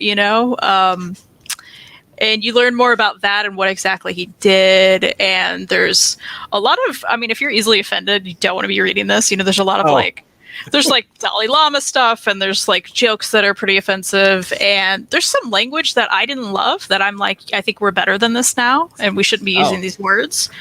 It wasn't tons of it, just there were little moments toward the beginning. I'm maybe this is older than I think, and you know what I'm saying? Certain kind of Scott Pilgrim thing. So there's certain words reading Scott Pilgrim now where you're this feels wrong to be saying in this time period. So there's a little bit of that I didn't love, but overall I had a good time with it. I think it got better toward the second half for sure. That seems to be a common criticism with it from what the reviews I was reading after. But it was fun. There were a lot of little Buffy gags that I loved. So give me a good Buffy joke and I'm into it. Overall I gave it like a 3 out of 5 on Goodreads. I feel like I enjoyed it just fine. I think the second half was definitely better. And you can read it online for free if it's a webcomic. So if that sounds fun to you, maybe you'll have a good time with it. So AWTV says you already sold AWTV. Well, good deal. Maybe you'll enjoy it. Jose asked a good question. Will you both do a live chat section of your fave BKV Mm. books, just like you did for Jeff Lemire? Do you feel like you've read enough BKV books to talk about them? I'd say yeah, but I'd also say I'm not sure what we would bring to that everyone else doesn't know about. You know what I mean? Like, Oh, because he's so famous already? well, and Well, you so know is what Jeff we got, like Lemire. Paper Girls and Saga. Everybody knows about those, right? Why the Last Man, like Yeah. I Runaways, still I haven't read guess. his Runaways. You know, I got that sitting there too. We should read that together because I got that right here, and I'm like, I read some of it way back in the day, but I never read the bulk of it. I've probably read a trade or two. Yeah. I kept my hardcovers because they were so hard to find, and it got made. Do you have the omnibus? It I looks do. like you have the Omni. Yeah, Is that back a here. Punisher omnibus? It is. That's Reads. I have not read it. Don't lie. What do you mean? Don't lie. He bought it. Oh, okay. He bought it. Yeah, It's a great book. that's what I hear. But apparently, there's like two of these, right? Or is it just one? That's It doesn't say one on it, so maybe is that Punisher Max? no. No, because those are impossible. Punisher, to I find think from what Punisher Max is 2 Omnis, Okay. and then there's one Omni that's not Punisher Max. That's the Punisher. There's just one of those. Okay, cool. But I think there's Well- 2 for Punisher Max by Garth Ennis, because there were 6 hardcovers that I still have. Gotcha. Because finding 4 was like finding Nemo in how hard it was to get. So I wasn't giving that up. Here's a question for you. Oh, is Boom Buffy good? Oh, is it? It the beginning's really good.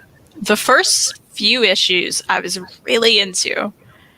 And I've since mostly caught up. I'm probably a few issues behind. I'm reading it on Hoopla and Comixology Unlimited. I would highly recommend if you have access to Comixology Unlimited wherever you're from, get that if you're interested in Boom Buffy and read it there, because you can read the majority of it that's out there for free with your subscription. And then you can decide, because I think it gets so bad. Like, it starts out really great and I was into it, and then it just goes so downhill I can't even describe to you. So I'm still going to get every deluxe edition because I'm supporting anything Buffy that comes out. Mm-hmm. That's my one thing. Everybody has their one thing. That's my one thing, right? But it gets rough, and I'm still going to read it. Every issue that comes out, I'm reading on Hoopla. It's happening, and I'm going to complain about it. But so is it good? No, but there's parts of it you may like. It certainly begins really nice. I like the beginning. What was the label that Buffy was on first? Before Dark Boom? Horse. Dark Horse. Dark Horse, and that's where all those books were so good, right? Yes. So if you haven't read all the seasons, I'd say go there. But I'm also like, obviously they're very hard to find. Even the trades are obscenely expensive. So if you haven't read the seasons, they are really, really good. If you ever stumble upon them, I'd say the cheapest way to get the seasons, if you haven't experienced them, is single issues, because you can usually find those pretty cheap. So at least that's a way to read it. I know it's not everyone here's preferred method, but you also don't want to pay like $500 for library edition, right? Like, Yeah. or like $100 for a trade. I mean, it's crazy, but they're really good.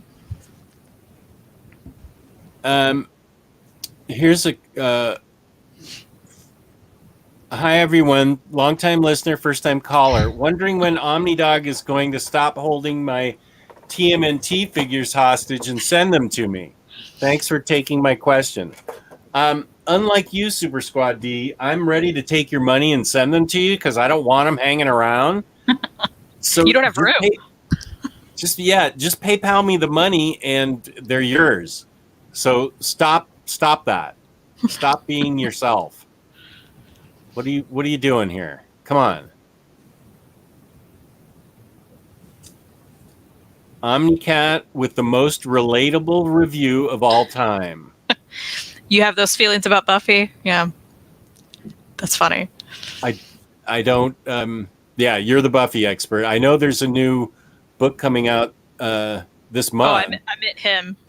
I meant it sounds like he's feeling the same about Yeah, Buffy. I'm just right, and I'm just saying. I know there's a new book coming out this month because. Yep, and I'm buying it.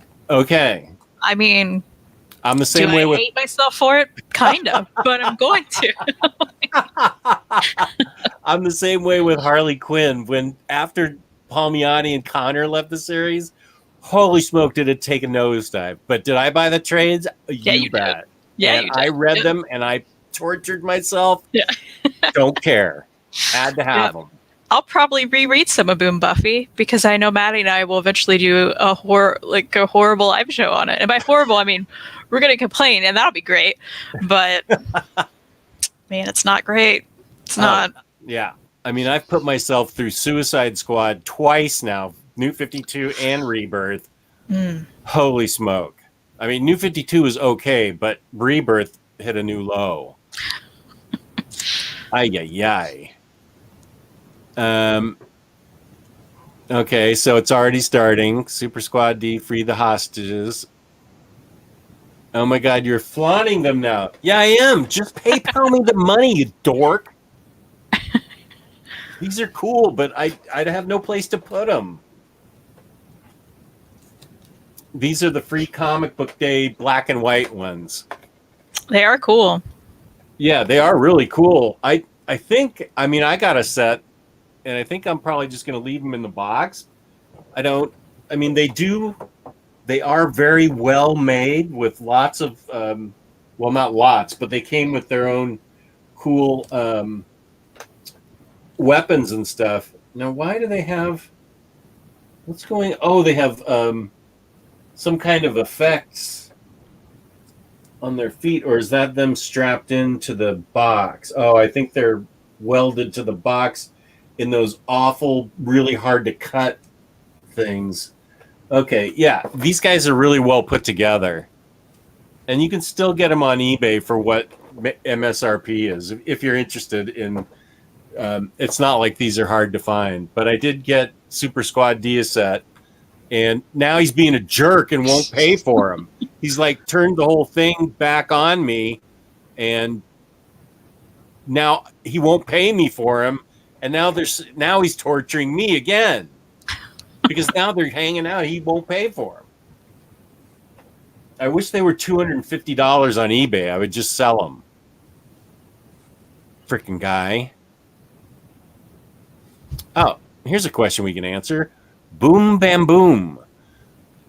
Looking for some suggestions on a new series to read. I just finished Saga and loved it. I'm new to comics. Thanks. Specifically series. Yeah, while you're thinking, the first thing that came to mind is since you liked Saga, I loved Paper Girls, and it's still in print. The oversized graphic novels of Paper Girls are beautiful. The art's beautiful. The writing, there it is, right there. Shiny and beautiful. Shiny and beautiful. Kristan's a fan. Everybody's a fan of this book.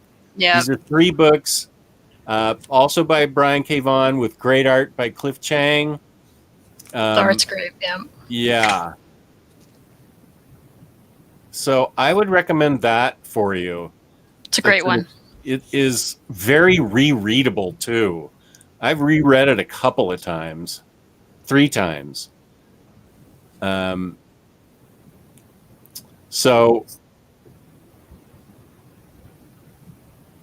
Redcoat Turncoat says, I mean, it's relatable to not like comics and keep going. Yeah. Okay. Got you. Yeah. Everybody has their thing. Yeah. Yeah. You've got Buffy and I've got Harley. Yeah. Okay. And there's some other. Crashline also says Paper Girls. Redcoat Turncoat with a good recommendation. Shudder's a very good book. So write these down. Boom, bam, boom. We've got Paper Girls and Shudder. Why the Last Man Omnibus. That's available in deluxe and absolutes and trades and floppies and a TV show apparently. So you should be able. That's also a great recommendation. Here's a good recommendation from Awe, Fables. That's a great book. And he's going with Paper Girls. Yes. Awesome. Good to have you, That's a Boom nice- Bam Boom. It's a nice smaller series to get into as well. Yeah. You're not gonna like feel overwhelmed by that. Right. Paper Girls rocks. Thank you.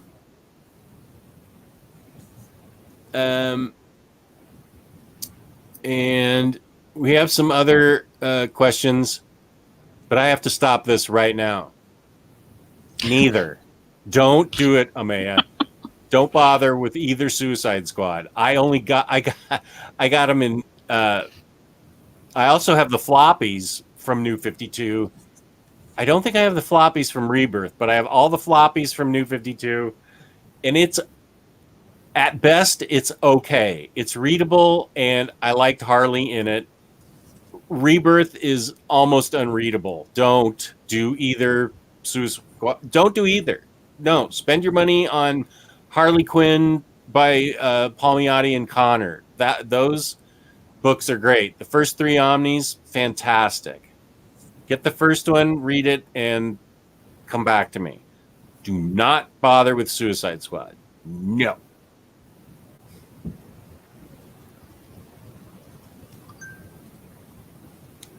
I have no place to put them as an excuse not to have toys. I'm sending that clip to Patty.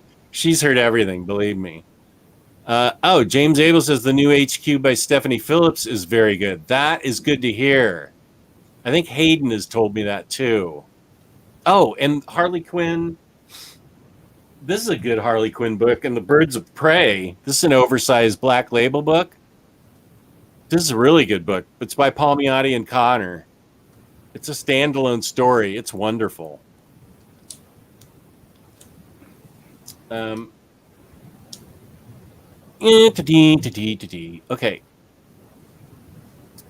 And I think more questions. I think more suggestions are coming in. Oh, yeah. Okay, there we go. Joe Goose is 100% right, Amaya. Get Tom Taylor's Suicide Squad. It just came out maybe a month ago, 2 months ago. It's great. Joe is exactly right. Tom Taylor's Suicide Squad is how Suicide Squad should be written. Fantastic. Freaking fantastic.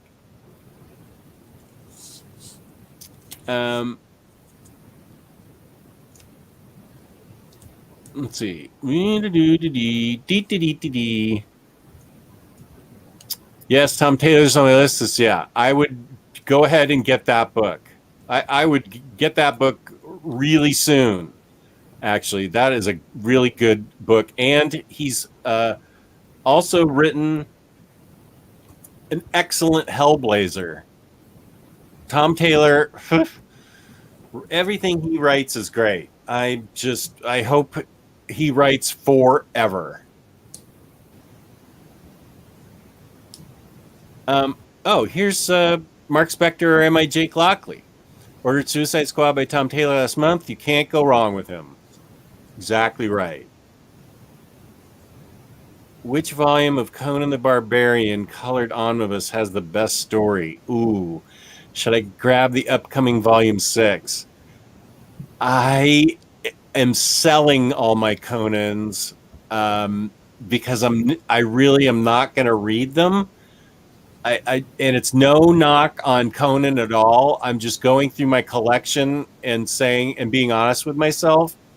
What am I going to read? What am I not going to read? And I really don't think I'm going to get to Conan for a while. The only one I can recommend is the one I'm keeping. It was the first one by Roy Thomas and Barry Windsor Smith on the art. And that's issues, 1 through 23 or 1 through 26, something like that. That's really the only one I can recommend. That's the only one that I'm keeping. So I'm sorry, I'm not good about Conan. But if you're going to get one, try to get number 1.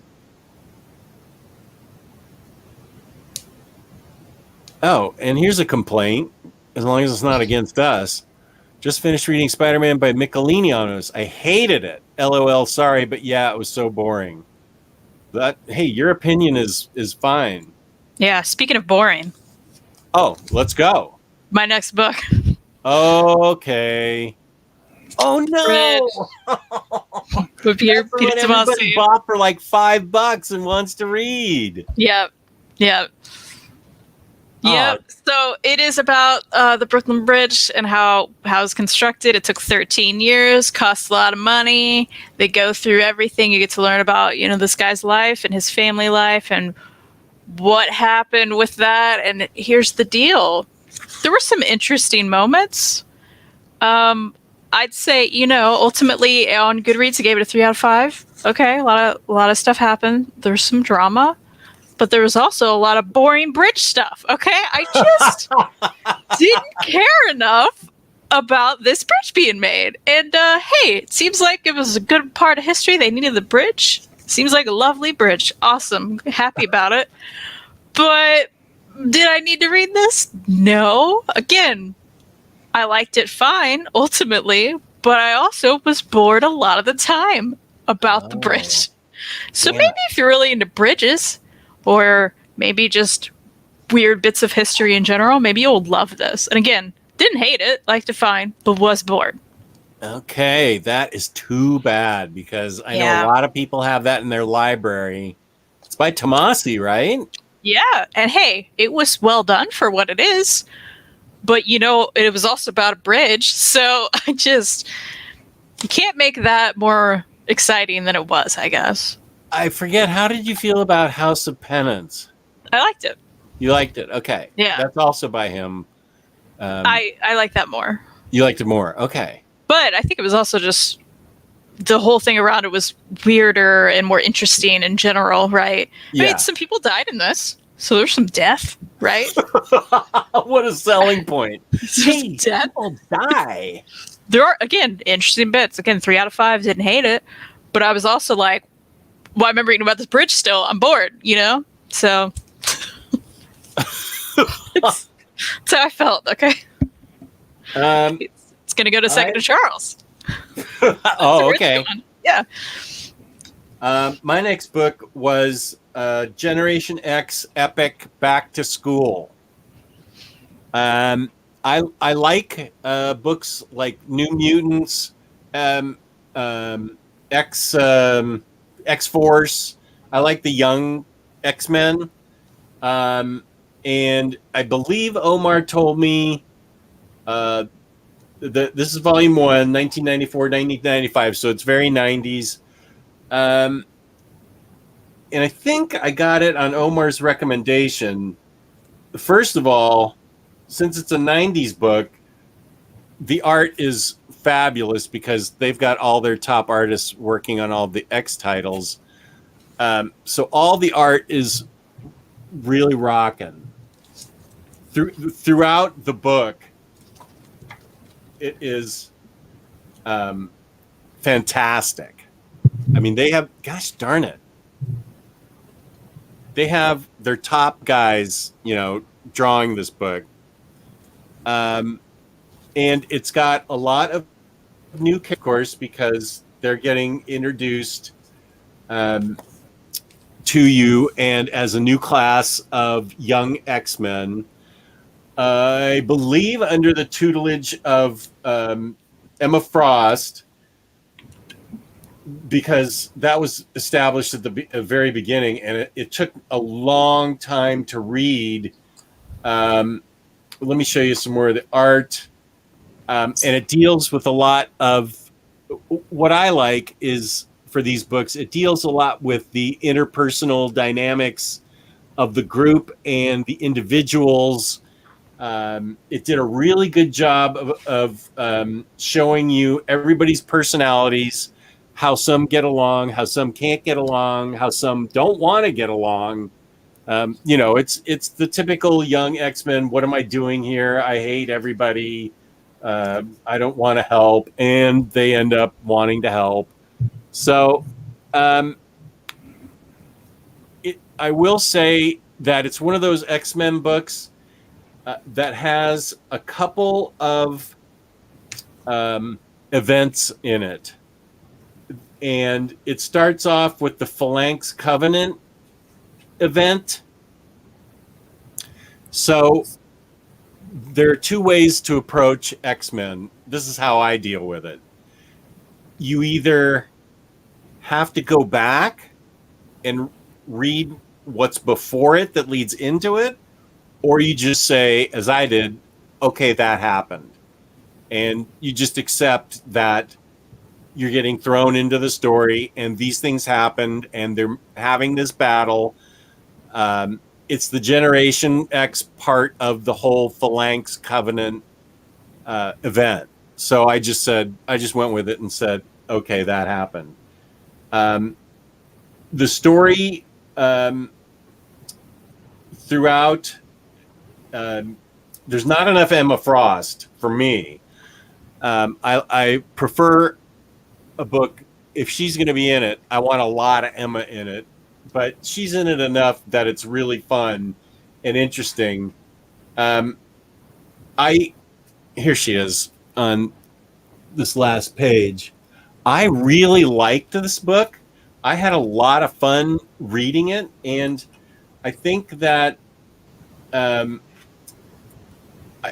especially the Generation X Holiday Spectacular was really lighthearted and tongue-in-cheek, but still really serious, because it dealt with somebody that was assumed to be a mutant that was holding somebody hostage. And of course, it's an X book, so there's all kinds of, mutant hatred, and you're different than we are, and the mutants have the constant battle of either wanting to fit in and helping humanity, or turning their backs on them because they're always mistreated for being different. So, and that aspect, I don't think will ever go away. That's how they were established, and that's fine. But since they're young, they deal with it a lot. And I really liked it. Let me see where this part happens, because I feel like another event happens and we get, okay, wait a sec. Let me see if it's right here. Wait, there's Dark Beast. So I feel like, let me see, because this was a thick book and I am, okay, Holiday Spectacular. Hang on. Give me a second. I felt like there was another event that we were dropped into. Oh, heck. Anyway. Okay, wait. Why is that there? Why is all that there? Okay, I must have been mistaken. I could have sworn we were dropped into the middle of another. I've been reading an awful lot of X-Men, though, so it's some of it's blurring. Together right now. The bottom line is, I loved this book, but you have to treat it like you treat all X-Men books and just say, okay, that happened. Even in the middle of a story, it's going to refer to other things that happened that are explaining why this character is behaving this way.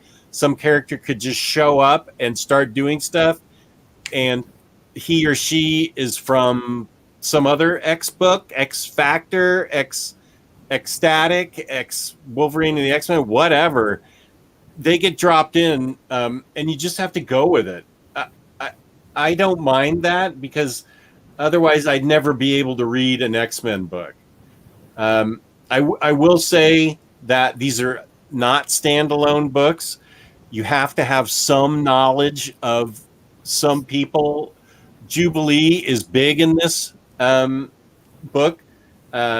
It's really, it's kind of like her book. It's got Sync, Husk, M, Skin, the White Queen's watching over them, Chamber, Penance, Bad Guy, who's been around a long time, M-Plate, So my only caveat is, if you want to read this, it's not for a new X-Men reader. You have to know a little bit of X-Men history to enjoy it. I have just enough X-Men knowledge that I can read kind of anything, because I take the mindset, okay, that happened, and I just move on. I'm not going to worry about having to read Apocalypse before I can get into a story. I just say, okay, Apocalypse happened, changed everything, and here we are.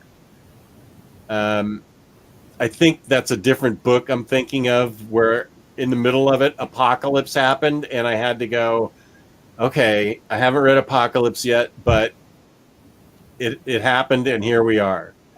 And I have enough knowledge of what happened in Apocalypse that it is okay. I feel I was right.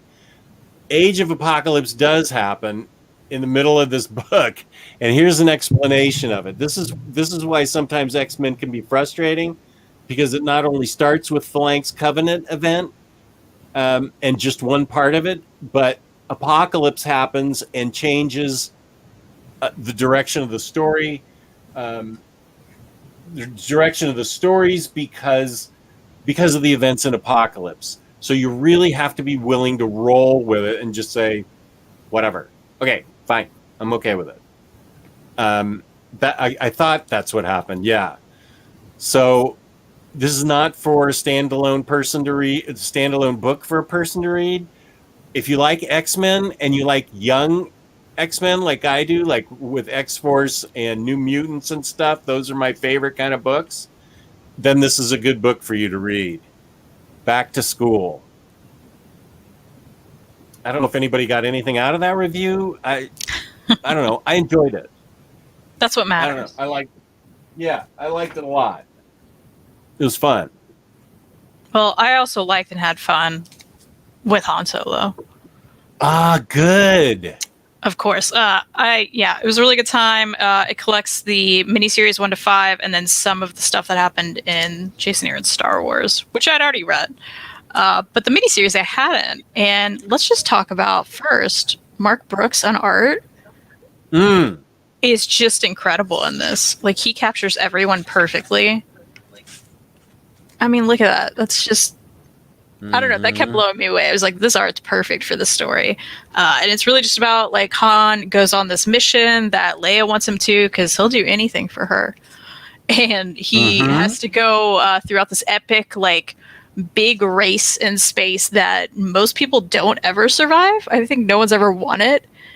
And, of course, there's a big prize at the end. And Leia's like, hey, man, forget about the race. You have to do it. But it's really ultimately about this part of the mission. And, just don't get caught up in it. But he kind of gets caught up in it because it's Han.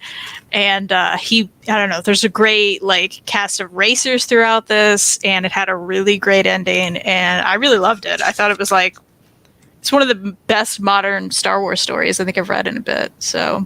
Oh, that's great. I had a great time with it, yeah. So if you like Star Wars, you like Han, this is great. You can, the last I checked, you can get this very discounted. I did. I think it's overstock. Okay, I don't see a dot, but it felt overstock. So maybe you can get it cheap. But yeah, loved it. That's great. I love that book too. Do you have any books left, or was that your 5th? That's it. Yeah, that's the 5th. So overall, you had a couple 3 out of 5s, but you also had 3 that you really liked. Yeah. So it was way better than the last time. So that's good. Good. So it'll be a different picture you send me than for the thumbnail. Yeah, I was thinking about it. I was like, how do I capture it? But it's mostly good. So yeah, I'll figure that out. Yeah. I can't wait to see. There's a bridge book, but is that a solid 3 out of 5, or was it maybe more of like a 2.5 out of 5? I guess the more I talk about it, the more I feel like it's more 2.5. But that's what I'm hearing. But yeah, the more I talk about it, I'm like, I'd probably dock it down a bit if I could. But 1904 Comic says, I bought this on Amazon used section because you need to send me something good to read now. Well, we liked a lot of other books. Get the Smallville Attacks by Superboy. That's good. And maybe you'll like it more than I did, If you're really into history, maybe you'll love it. I don't know. Maybe if you're really into bridge history, you're all about it. Yeah. Oh, 1904 wants to know, do they show the deaths? I distinctly remember one image of a head that was beheaded. So Ooh. That's shown. It's not like super graphic, if that makes sense. Like there's some blood and you see the head. So, yeah, there's that at least. At least. And my buddy Tolga's here. Hey, Tolga, how you doing? Hey. And ATV's giving us a compliment. Thank you, buddy. Glad to hear it. House of Penance creeped me in general from Amaya. It has a lot of effective use of red in that art. There's a lot of red in that book. That's true. I wish, the epic came in the foil cover like the original #1. And that is that this? This came in a foil cover? That sounds very 90s to me. That sounds very right. Yeah. Yeah, that I believe, yeah. And it actually has a really cool back cover, too. Wolvie's in it, Emma, Jubilee, I think Skin's there, yeah. So, yeah, okay. Hi, everybody, from Joel J. What do you guys think of Batman the Cult? I can guarantee Kristan has not read it. No. Haven't read it. I remember that was a popular book when it first came out, and I haven't read it since it first came out. If I'm right, I think Bernie Wrightson might have done the art. I think it's pretty okay, as I recall. It was really hyped when it first came out because of the art. So if you can, I don't even know that it's if it has been made. It came out in 4 trades or thick versions of floppies, like 1 out of 4. And it was really exciting to see it. I remember when it first came out. I don't remember being that knocked out by the story. Maybe it was overhyped back then. This was, I think, in the 90s. So it's pretty okay. I would not break my back to find it. If it's in front of you for really cheap, it's a good cheap read. But I wouldn't go spending a ton of money to find it. I have no idea if it's in graphic novel form collected now or not. And it's okay, I think. That's just my opinion, though. Maybe there are people in the chat that love it, and I will definitely highlight their comments.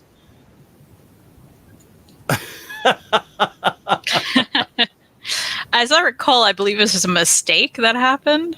And so something happened, and I think a thing snapped, and it cut that guy's head off. Like I don't know, something on the bridge. Bridge stuff. So unfortunately, the bridge isn't just decapitating people left and right. Or fortunately, rather, since it is nonfiction. And no, OmniCat doesn't dislike Batman. I just know her well enough to know she doesn't have a 1990s Batman book in her collection. That's right. I do like Batman. I just definitely haven't read tons. So yeah, I didn't mean to imply she didn't dislike Batman. I just knew she didn't have that book in her collection. That's right. I do dislike Superman. So that's something about me. It crushes me. Yes, Dying Breed Collectors has it. Okay, wait. What book? The Cult? Maybe. Okay, well, if Dying Breed Collectors has it, you should buy it. Because Dying Breed Collectors is a great place to go. It's all right. Since it's discounted at Dying Breed Collectors, yeah, I wouldn't pay full price for it. But if it's discounted, that's fine. It's not something I'd pay over cover for, certainly. Yeah, and Joe Goose has a good point. Mark Brooks is mostly a cover artist for Solo. Yeah, Solo. yeah. That's what I heard. That's a big deal that he did the interiors. And Marjorie Liu wrote it, so you got a powerhouse on this mini, and you can tell because it's great. Yeah, she's starting to move into that sort of Kelly Thompson realm for me, where I will buy a book because of her. So she's not quite Tom Taylor yet, but Kelly Thompson, I will buy anything that she writes. I feel the same. And I feel the same way about Marjorie Liu now. Like, I'm going to give it a shot no matter what. So, wait, what? Yes, okay, Gen X. Okay. Marcelo's talking about Generation X, but they give you an explanation. That's true. For the Age of Apocalypse, they did. That's already better than 99% of other collections where stuff just happens and you were on your own. That's a good so point. True, though. If more did that, I feel like more people would just jump in and not worry about it. Yeah, you're 100% right, Marcelo. They did give, because it was a big difference in the stories that followed. So had they not done that, you're right, it would have been a disaster. So that's a good point that they did have an explanation.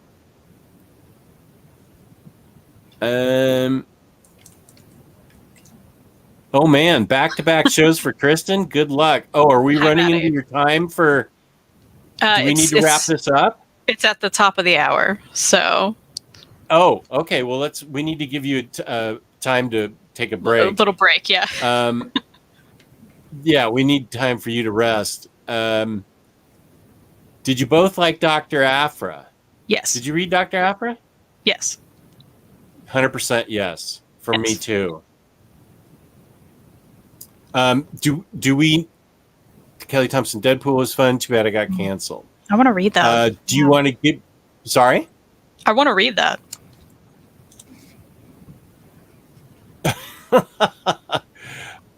I'm making curry right now, so you're good.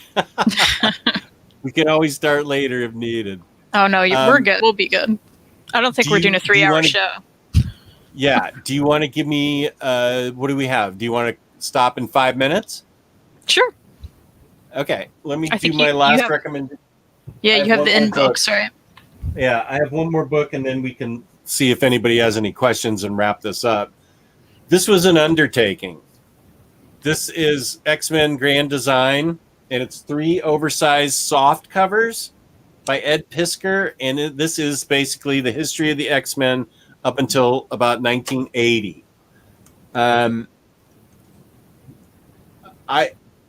I loved this, but I also had knowledge of X-Men beforehand.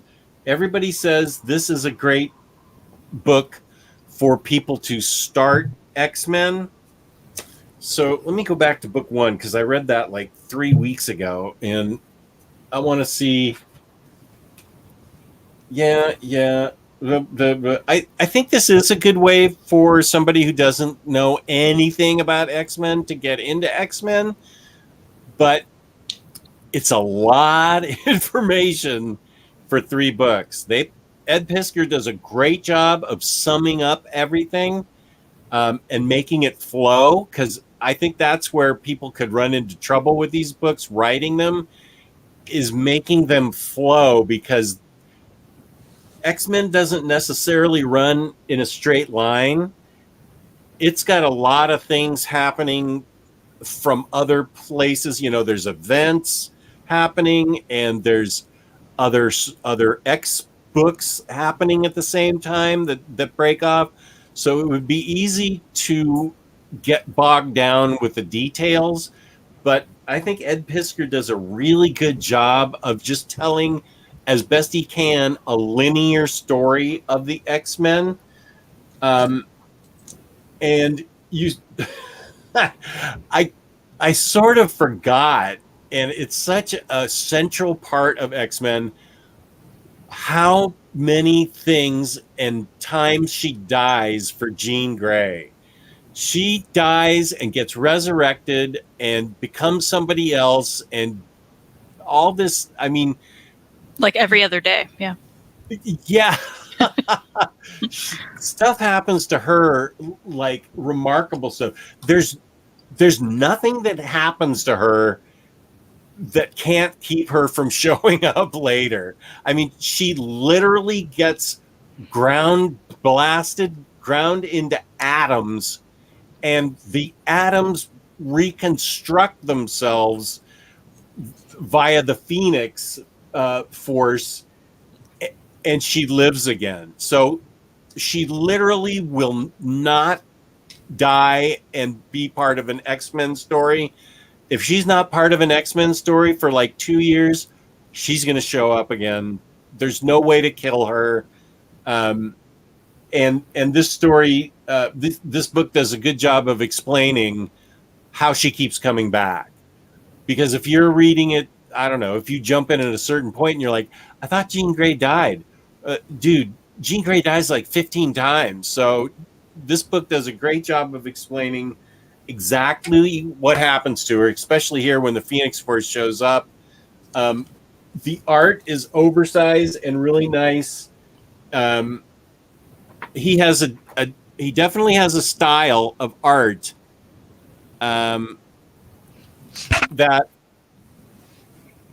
I think is fine. I like it a lot.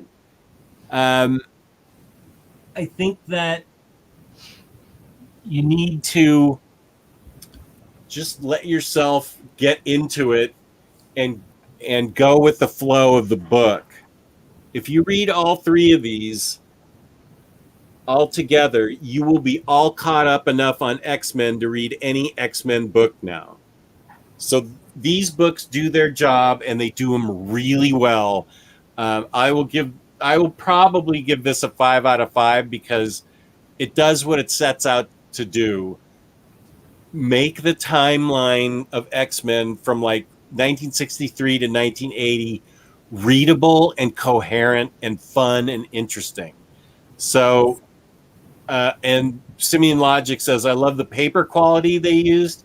Yeah, it's really interesting, sort of colorized newsprinty stuff that's really fun, and the colors look different on it because of it.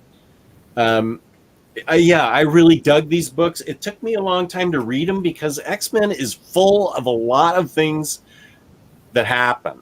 You know, lots of stuff happens to the X-Men. You'll get about 3 panels of downtime before they're into their next battle. It's just like battle, rest, battle. So just go into it with that in mind. People like action, and that's why the X-Men are popular. There's lots of action. There's a little bit of time. They didn't even establish really. I mean, you get the idea. The central part, another central part, is Cyclops' love for Jean. So I found it a really good way to start with X-Men, and I actually learned a lot myself. So it's really cool.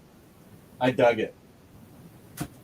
And let's take some questions, and then we can let Kristan go.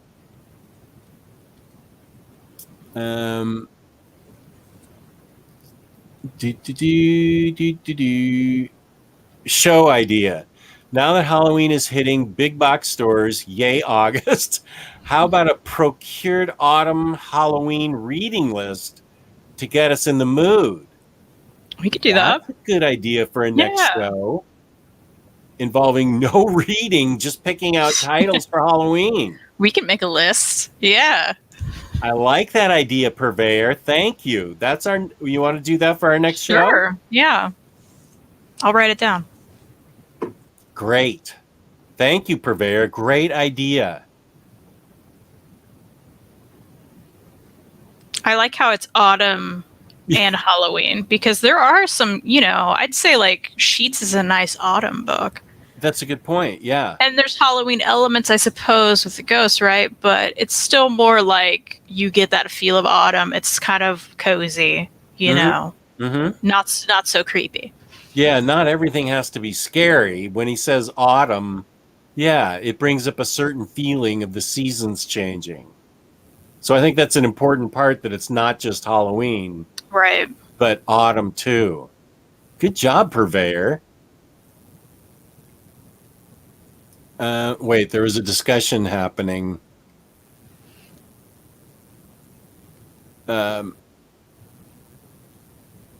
Okay, yeah, we like Dr. Afra. Yeah, Middle West. Yep, we love Middle West.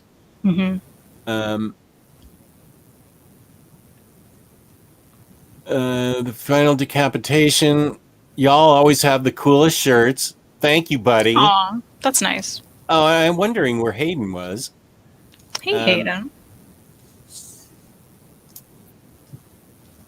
Okay, just putting it out there for anyone in the chat because I want to share. Just finished reading Middle West. What a great book. The art was lovely. Story was a kick in the stomach. Highly recommended. I fair. love that book. Yep. Love that book. There we go. Good. Amaya remembers I recommended it. Thank you. Kelly Thompson, not today.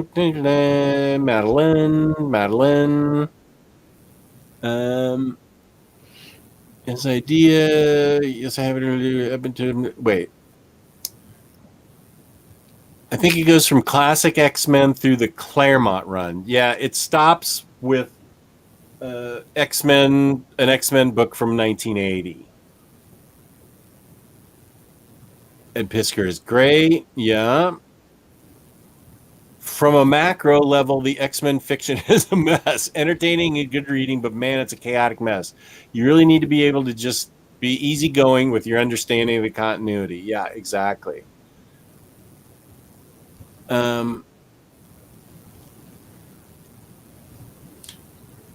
Let's see.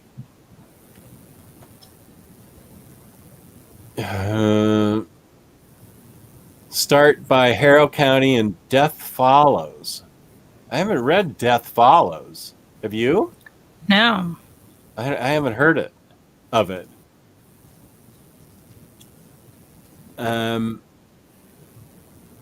Yep, we both love Sheets. FF Grand Design isn't Ed Piskor. I didn't like that paneling and storytelling as much. Umimivi. Okay, what's that? Your mileage may vary, I assume. That's awesome. I need to use that. That's a great one. I've read this book. Freaks of the Heartland is really good. Okay, and now we're caught up. So, yeah. Thanks. That's the first time I've ever seen that. Yeah, me too. But I figured it out. You figured it out. That's right. Man. It's creepy. It's by Cullen Bunn. Wait, what was the name of that? Death Follows. Okay. I better write that down somewhere. Oh, I do have a piece of paper here. If I can not knock over my microphone. Death Follows. Okay, so our next show is going to be about autumn and Halloween.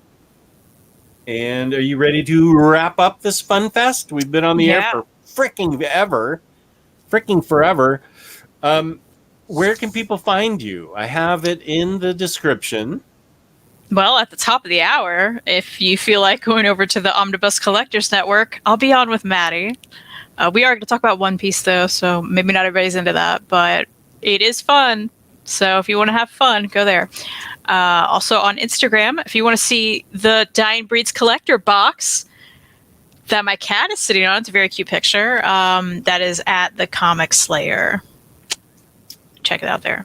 Right. And I do want to plug. Reed just put out a new book called Diabetes is for Lovers. You can get that at the Store NV, readchancellor.storenv.com. 25% of every sale of this book, and he has a risograph print that he made, is also going to T1 International. That is a type 1 diabetes foundation. They're all about insulin for all. Insulin shouldn't be the insane amount that it is for people, and it's a life-saving drug that literally costs barely anything to make. So proceeds of this is going to that. So check it out. And it's stories about his life with type 1 diabetes. And it's great. And is I don't know, is insulin expensive and hard to get?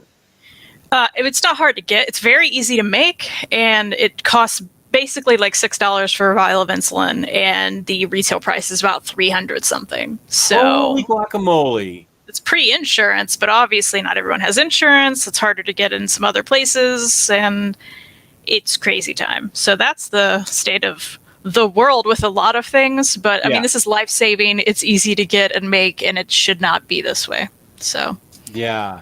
And you know what's cheap, which always surprises me, is pain pills. Pain pills are really inexpensive. It's interesting. Yeah, and we have a pain pill epidemic, apparently. I have been surviving on pain pills. Now I have a pain pump. So I'm always an advocate for people not overreacting and making it harder for me to get what I need. I would love to go into a discussion, but we're running out of time. That's a tangent we can go on the autumn and Halloween, because it's incredible. It was really hard for me to get everything I needed to get rid of my pain. And once I got the prescription for what I needed for the past year and a half, those things are like $10 for a bottle of 400 practically. I mean, I can see where the epidemic happens. But I needed them for me. So we'll talk about that next time. So you can find me on Instagram at OmniDogs_vault.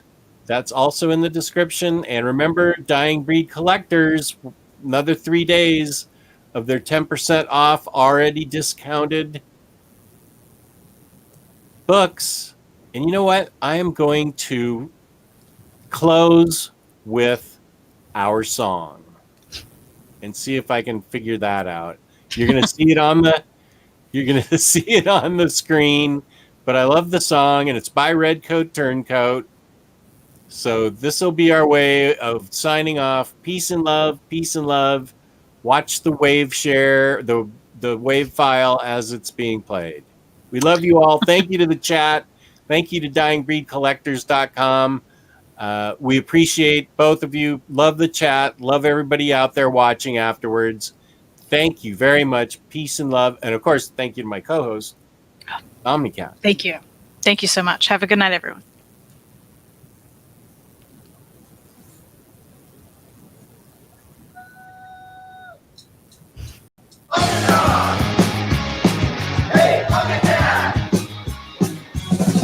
Now here's the OmniDog and OmniCat show. With places if you'd like to know more about the books that they've read. Kristan likes Lumberjanes and Steven. Jess likes some girl Jimmy Olsen. And you're in luck, because they're ahead